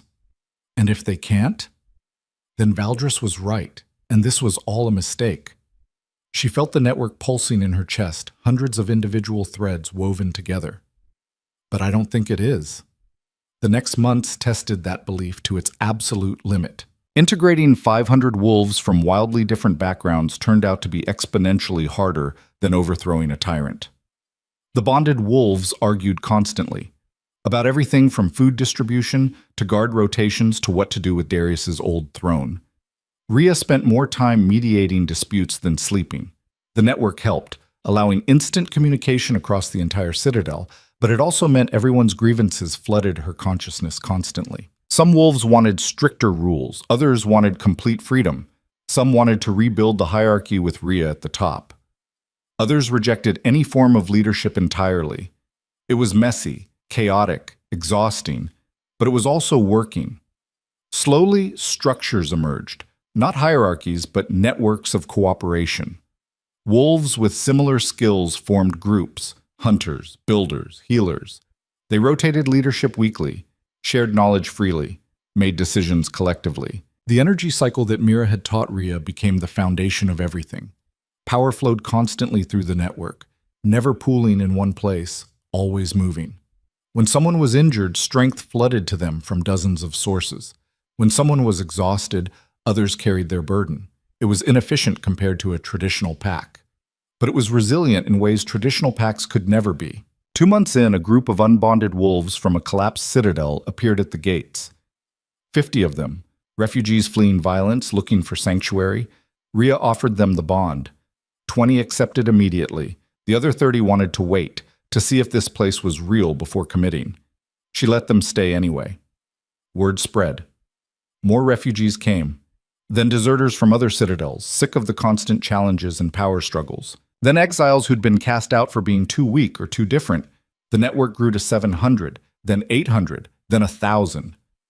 The citadel had to expand. Wolves built new structures in the surrounding forest, connected by paths and communication networks. What had been a single fortress became a sprawling settlement, and with growth came new problems. Some of the newer bonds were unstable. Wolves who'd lived under harsh hierarchies struggled with the concept of shared decision-making. Conflicts erupted. Twice, bonds had to be severed when wolves couldn't adapt. But the core held. The original 500, the ones who'd been there from the beginning, maintained stability even as everything around them changed. Kael, Brig, and Soren became unofficial leaders, not through rank, but through respect. They each commanded sections of the network, handling day-to-day operations while Rhea focused on the bigger picture. 6 months after the revolution, a messenger arrived from Valdris. "The Iron Mountain Citadel has fallen," he reported. "Not through conquest, through choice. Half my wolves asked to bond with you. I could have fought them, but—" He shook his head. "I'm tired, Rhea. Tired of holding power through fear. Tired of watching wolves I've known for decades tear each other apart for scraps of authority."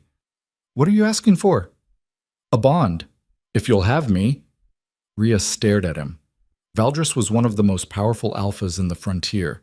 Having him in the network would legitimize everything she was building, but it would also make her a threat to every other alpha still holding on to the old ways. "You understand what this means," she said. "The other citadels will see this as an act of war." "Let them. I'd rather fight for something that matters than maintain something that doesn't." She offered her hand. "Then welcome." The bond formed instantly, powerful and stable. Valdris gasped as the network opened to him, showing him the minds of 1,000 wolves all connected, all sharing strength. "This is incredible," he breathed. "I never imagined—" "It gets easier. And harder. Sometimes both at once." He laughed. "I believe it." With Valdris came 300 more wolves from the Iron Mountains. The network swelled to 1,300. Other citadels noticed. Sarah came next, 3 months later. Then a dozen smaller alphas, each bringing their packs. Not all at once. Some took weeks to decide. Some brought only parts of their forces, while others stayed behind to maintain territories. But the momentum was undeniable. 1 year after the revolution, Rhea stood on the Citadel Tower and looked out at what they'd built. The original fortress had transformed into a city, not built on hierarchy or fear, but on cooperation and shared purpose. Wolves from a dozen different citadels lived and worked together, connected through bonds that transcended old tribal loyalties. The network had grown to over 3,000 wolves. It wasn't perfect. Disputes still happened. Some bonds failed. Wolves still died from accidents, illness, old age. The energy cycle sometimes became unstable when too many wolves drew power simultaneously. But it worked. Against all odds, it actually worked. Morik was the last holdout. He arrived alone, his citadel already dissolved, his wolves scattered to other networks. "I was wrong," he said simply.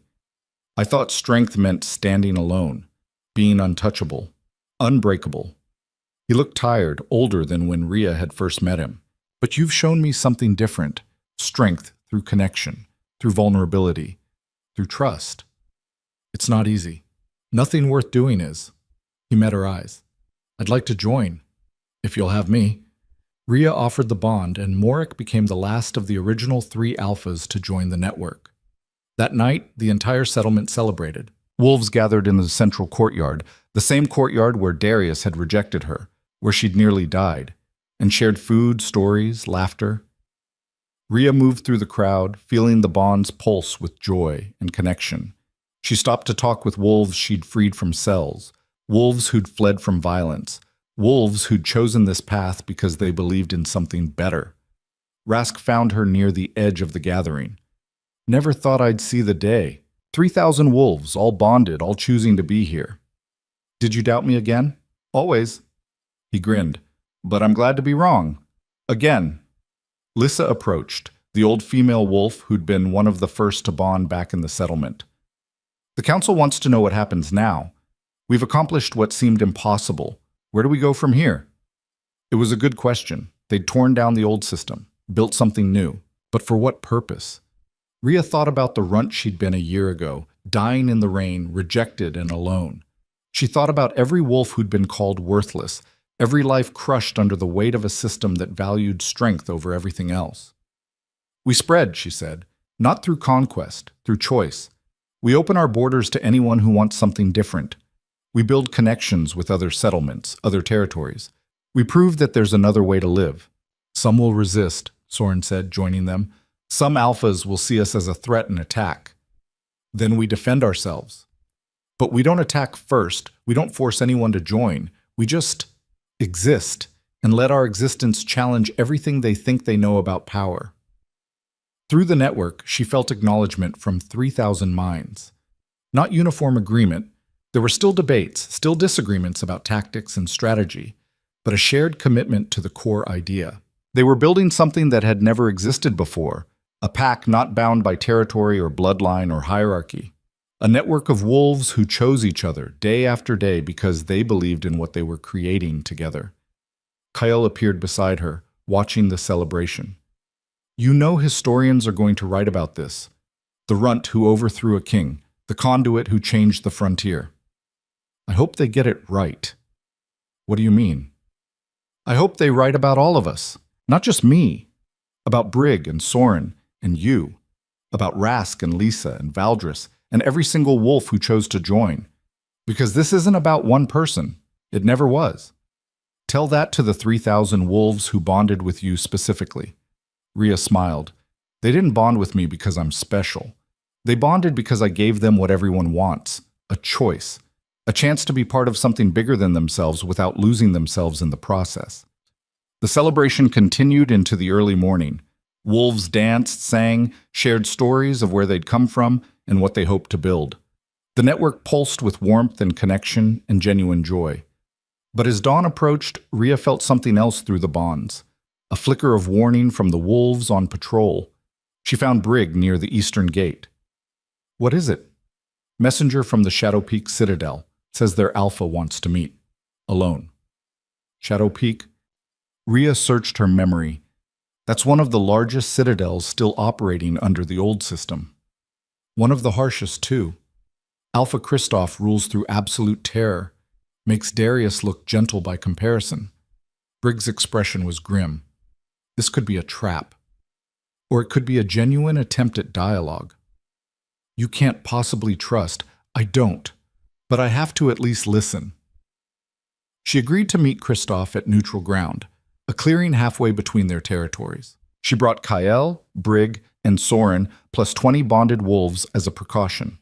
Kristoff arrived with an equal number of guards.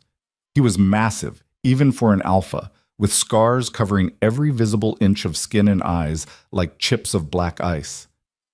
So you're the conduit, he said without preamble. The one tearing down everything our ancestors built. I'm Rhea Varen, and I'm offering an alternative, not tearing anything down. You've corrupted over half the citadels in the frontier, turned loyal wolves against their alphas, spread weakness and chaos disguised as choice. His voice was cold. I'm here to give you one chance to stop before this becomes a real war. I'm not stopping, and I'm not forcing anyone. Wolves come to me because they want to. Because you manipulate them with your bonds, control their minds. I don't control anyone. The bonds are consensual, two-way, equal. Kristoff's laugh was harsh. There's no such thing as equal bonds. Someone always has more power, and in your network, that someone is you. You're wrong. Prove it. Sever your bonds right now. Walk away from your network and see how long it survives without you. The challenge hung in the air. Through the network, Rhea felt alarm from her bonded wolves. Kael's hand moved to his weapon. You want me to prove the network doesn't need me by abandoning it? Rhea said slowly. That's not proof. That's sabotage. It's the only way to know if what you've built is real or just another form of tyranny with a prettier face. He had a point. Rhea had spent a year building the network, maintaining it, guiding it. She'd never considered what would happen if she simply left. If I sever the bonds, she said, thousands of wolves lose their connection, their shared strength. Some might die from the shock. Then your network is just as fragile as I thought. Or maybe you're just trying to destroy something that threatens your power. Christoph's eyes narrowed. I'm trying to protect the frontier from collapse. Your experiment is doomed to fail. Better it fails now than after it spreads even further. Why are you really here? Rhea asked. If you just wanted to challenge me, you could have attacked. But you asked for a meeting. Why? For the first time, something flickered in Christoph's expression. Not quite uncertainty, but close. Because I've lost 30 wolves this month alone. All of them left to join your network, including my daughter. His voice dropped. She told me I was a tyrant, that she'd rather risk everything with you than spend one more day under my rule. There it was. The real reason. I'm sorry, Rhea said quietly. I know what it's like to be rejected by someone you care about. I don't want your pity. I want to know if you're worth what she's sacrificing to follow you. I can't answer that. Only she can. Then let me see. Let me into your network. Show me what's so compelling that wolves are willing to abandon everything they've known. It was a trap. It had to be. Once inside the network, Christoph could potentially attack from within, disrupting the bonds, causing chaos. But it was also an opportunity. Kael, Rhea said through the bond, what do you think? It's dangerous. But if we can bring Shadowpeak into the network, that's almost 1,000 more wolves. Worth the risk. She turned to Christoph. I'll show you. But understand, once you're in, you'll feel everything. Every thought, every emotion, all 3,000 minds connected. It can be overwhelming. I can handle it, Rhea offered her hand. Christoph took it. The bond formed, and Christoph gasped. She'd been gentle with most bondings, easing wolves into the network gradually. But with Christoph, she opened it all at once, showed him everything. 3,000 minds, all thinking, feeling, choosing simultaneously. The energy cycle flowing between them like a living river. The conflicts and resolutions. The shared joys and sorrows. The absolute absence of forced obedience or fear-based control. It was beautiful and messy and chaotic, and it worked. Christoph's knees buckled. Rhea caught him, keeping the bond open, letting him feel it all. He couldn't finish the sentence. Real, Rhea supplied. It's real. And it's nothing like what you've been told. She showed him specific moments through the bond. Wolves making decisions collectively. Disputes resolved through consensus. Power flowing freely to whoever needed it most. And underlying it all, the simple truth that every single wolf in the network was there by choice. When she finally pulled back, Christoph was trembling. My daughter, he said hoarsely. She's in there. I can feel her. She's safe. Happy, I think. You can talk to her through the bond if you want. Christoph stood silent for a long moment. Then, what I've built at Shadowpeak. Everything I thought was strength. It's just fear, isn't it? Not just fear, control too. Isolation. Making wolves dependent on you so they can't imagine existing without you. And you're different? I'm trying to be. I fail sometimes, but I'm trying. Christoph looked at his guards, then back at Rhea. If I join your network, if I bring Shadowpeak's wolves, what happens to me? You become one of thousands, equal, connected. Your voice matters, but no more than anyone else's. I've been alpha for 35 years. I know, and giving that up will be the hardest thing you've ever done. He was quiet for a long time. Through the bond, Rhea could feel him wrestling with it. Decades of conditioning telling him to fight, to dominate, to never show weakness, versus the undeniable proof that there was another way. Finally, he spoke. I want to talk to my daughter first. Through the bond. Will you show me how? Rhea guided him through the connection, showing him how to find specific threads in the network. When he found his daughter's presence, she heard his sharp intake of breath. What passed between them was private. Rhea pulled back, giving them space. When Christoph returned his attention to the present, his eyes were wet.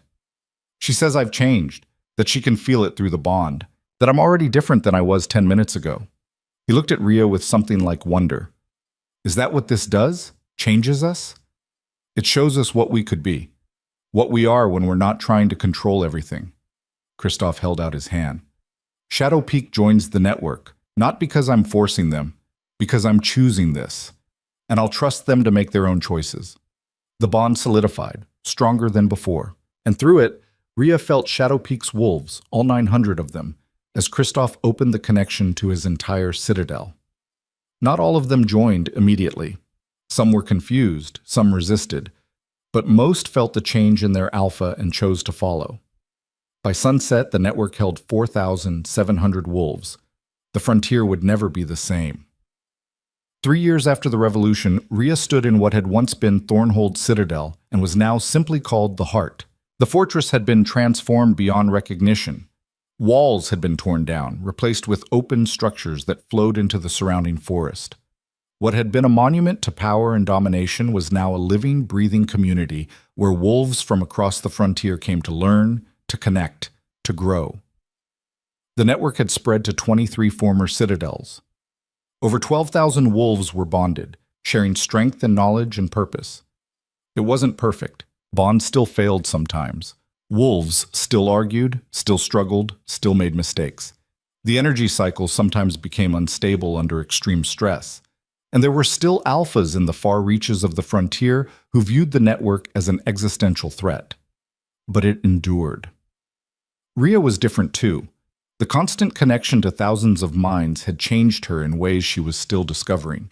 She was stronger, yes, but also more vulnerable, more aware of pain and joy and everything in between. She rarely slept. The network didn't need her to micromanage anymore. It had developed its own rhythms, its own methods of self-regulation. But she still felt responsible for every wolf connected to her.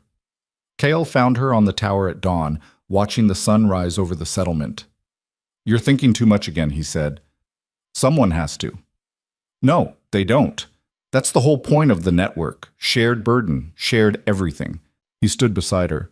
"You need to rest. Actually rest. When was the last time you let yourself disconnect for more than an hour?" "I can't. If I disconnect, the whole thing might—" "It won't. We've tested it. Remember 3 months ago when you got sick? You were unconscious for 2 days and the network held perfectly." He was right. She'd been so focused on maintaining everything that she'd forgotten to trust what they'd built. "Okay," she said, "I'll try." She closed her eyes and gradually released her tight control over the network. It was terrifying at first, like stepping off a cliff. But the bonds held. The energy cycle continued flowing. Wolves across the entire network continued making decisions, solving problems, living their lives. They didn't need her to hold their hands, they just needed her to be part of the network. Not above it. Part of it. Rhea felt something loosen in her chest. A tension she'd been carrying for 3 years finally releasing. "Better?" Kale asked. "Yeah, better." Brig and Soren joined them on the tower. It had become their ritual, the 4 of them gathering at dawn, checking in, making sure they were all still functional. "The Southern Territories want to send ambassadors," Brig reported. 3 citadels that haven't joined the network yet but want to establish trade relations. That's progress. Or reconnaissance, Soren added. They could be gathering information for an attack. Or they could genuinely want peace. We won't know unless we let them try. Through the network, Rhea felt the consensus forming. Most wolves supported opening dialogue with the Southern Territories. A minority wanted to remain isolated, protected. But the majority view won. That was how it worked now, not through her decree, but through collective decision. "Approve the ambassadors," she said. "Full access to the settlement. Show them everything. If they choose to attack after seeing what we've built, at least they'll know exactly what they're destroying." The ambassadors arrived 2 weeks later. They walked through the heart with visible disbelief, watching wolves from a dozen different territories working together, sharing resources, making decisions collectively. One of them, an older female alpha named Saren, pulled Rhea aside. "This shouldn't work," she said bluntly. "Everything I know about pack dynamics says this should have collapsed into chaos within months. It almost did, multiple times. But it didn't. Why?" Rhea thought about it. "Because we decided that being right wasn't as important as being together. Because we're willing to fail and learn and try again. Because no one here is trying to be perfect. We're just trying to be better than we were. Saren studied her for a long moment. My territory has problems. Wolves are unhappy. I've tried to rule fairly, but there's always dissent, always challenges. I'm tired of fighting my own people. Then stop fighting. Join us. Just like that? Just like that. It's a choice. That's all it's ever been. Saren looked out over the settlement, at the thousands of wolves moving with purpose and connection. If I join, what happens to my authority, my position? You become one of thousands. Your experience and wisdom will be valued, but you won't rule anymore. You'll be part of something bigger. That's terrifying. I know. Saren took a deep breath. Let me talk to my wolves first, see if they want this. If they choose to join, I'll bring them. That's all I can ask. The 3 ambassadors left. 2 weeks later, Saren returned with 800 wolves, all ready to bond. The network grew to 13,600. 5 years after the revolution, Rhea stood in the same courtyard where Darius had rejected her and watched as wolves from across the entire frontier gathered for the first annual assembly. It had been Valdris's idea, a massive gathering where bonded wolves could meet in person, share stories, address problems collectively. Over 10,000 had come, filling the heart and the surrounding forest. Rhea walked through the crowd, feeling the bonds pulse with excitement and connection. She stopped to talk with wolves she'd freed from cells, wolves who'd fled from violence, wolves who'd chosen this path because they believed in something better. A young wolf approached her nervously. Are you really the one? The runt who overthrew the Alpha King? Rhea smiled. I'm Rhea, and I didn't do it alone. But you started it. You proved that someone like me, someone small, someone weak, could matter. You always mattered. You just needed to believe it. Young Wolf's eyes went wide. Then she grinned and ran off to tell her friends. Kale appeared beside Rhea. You've become a legend. You know that, right? I didn't want to be a legend. I just wanted to survive. Well, you did more than survive. You changed everything. He gestured to the massive gathering. 5 years ago, this would have been impossible. Now it's normal. Not normal, still extraordinary, but maybe someday it will be normal. That night, the assembly held a ceremony to honor the wolves who'd died building the network. Hundreds of names were spoken. Wolves who'd fallen in battles, who'd died from bond sickness, who'd sacrificed themselves to protect others. Rhea felt each loss through the network, a collection of absences that would never fully heal. But she also felt the lives that had been saved. The thousands who'd found homes, purpose, connection. The children born into the network who would never know the fear and violence of the old system. The balance was positive, barely, but enough. As the ceremony ended and wolves began to disperse, Rhea found herself alone on the platform. The same platform where she'd nearly died, where she'd discovered her power, where everything had changed. Soren joined her silently. Of all her bonded wolves, he understood best the weight of what they'd built. Do you ever regret it? He asked. Taking on this burden? Every day, Rhea admitted. But I'd do it again, all of it, because the alternative was dying alone in that cell. And at least this way I'm dying connected to thousands of wolves who chose to walk this path with me. You're not dying. We're all dying, slowly. The bonds take a toll. She touched her chest where the connections pulsed. Mira warned me. Most conduits don't live past 30. I'm 24. I can feel it already, the strain, the slow burning out. Then we find a way to fix it. The network has thousands of minds working on the problem. Someone will find an answer. Maybe. Or maybe this is just the cost of changing everything. Soren was quiet for a moment. Then, if you die, the network dies with you. You know that. No, it'll stumble, fracture. But it won't die because it's not about me anymore. It's about all of us. And even if the bonds sever when I'm gone, the idea will survive. The proof that there's another way. Through the network, she felt acknowledgement from thousands of minds. They'd been listening, and they understood. The next morning, Rhea woke to find a delegation of healers and researchers waiting outside her chambers. We've been working on something, the lead healer, a wolf named Denna, said. A way to distribute the conduit burden across multiple wolves. If we can teach others to maintain sections of the network, you won't have to carry all of it alone. Ria's heart leaped. Is that possible? We think so. It'll take time and training, but yes, we can evolve the network beyond dependency on a single conduit. Over the next year, they developed the technique. Ria taught 20 wolves how to maintain and monitor sections of the network, how to facilitate the energy cycle, how to handle bond formation and severance. It worked. The strain on Ria lessened dramatically. She could feel her body beginning to heal, the constant burning in her chest easing to a manageable warmth. But more importantly, the network became truly self-sustaining. No single point of failure, no irreplaceable component. It was everything she'd hoped for. 10 years after the revolution, Ria stood on a hill overlooking the Heart and watched the sun set over the frontier. The network now encompassed over 40 former citadels and 20,000 wolves. Trade routes connected territories that had been enemies for generations. Children grew up learning that bonds were choices, not obligations. And slowly, impossibly, the old system was fading into memory. There were still holdouts, still alphas clinging to power through fear, still territories where the old ways dominated, but they were shrinking, and the network was growing. Kale found her there, as he always did. They were older now, marked by a decade of constant struggle and triumph, but they were still here, still fighting. The council approved the expansion into the Western territories, he said. 3 more citadels want to join. That'll bring us to almost 25,000.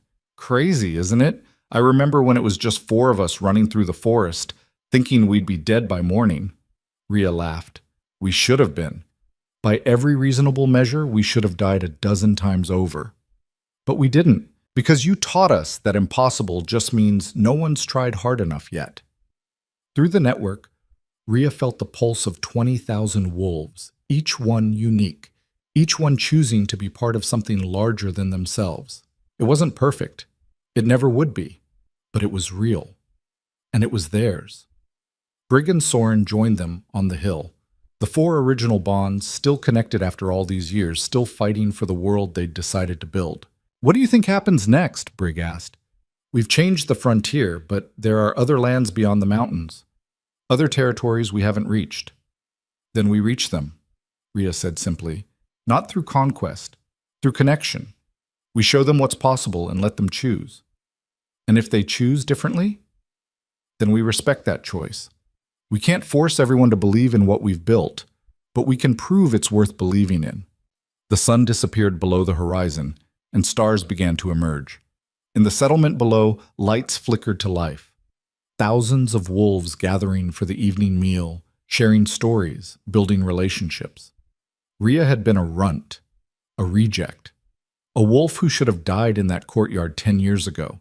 Instead, she'd become the center of something that changed the world.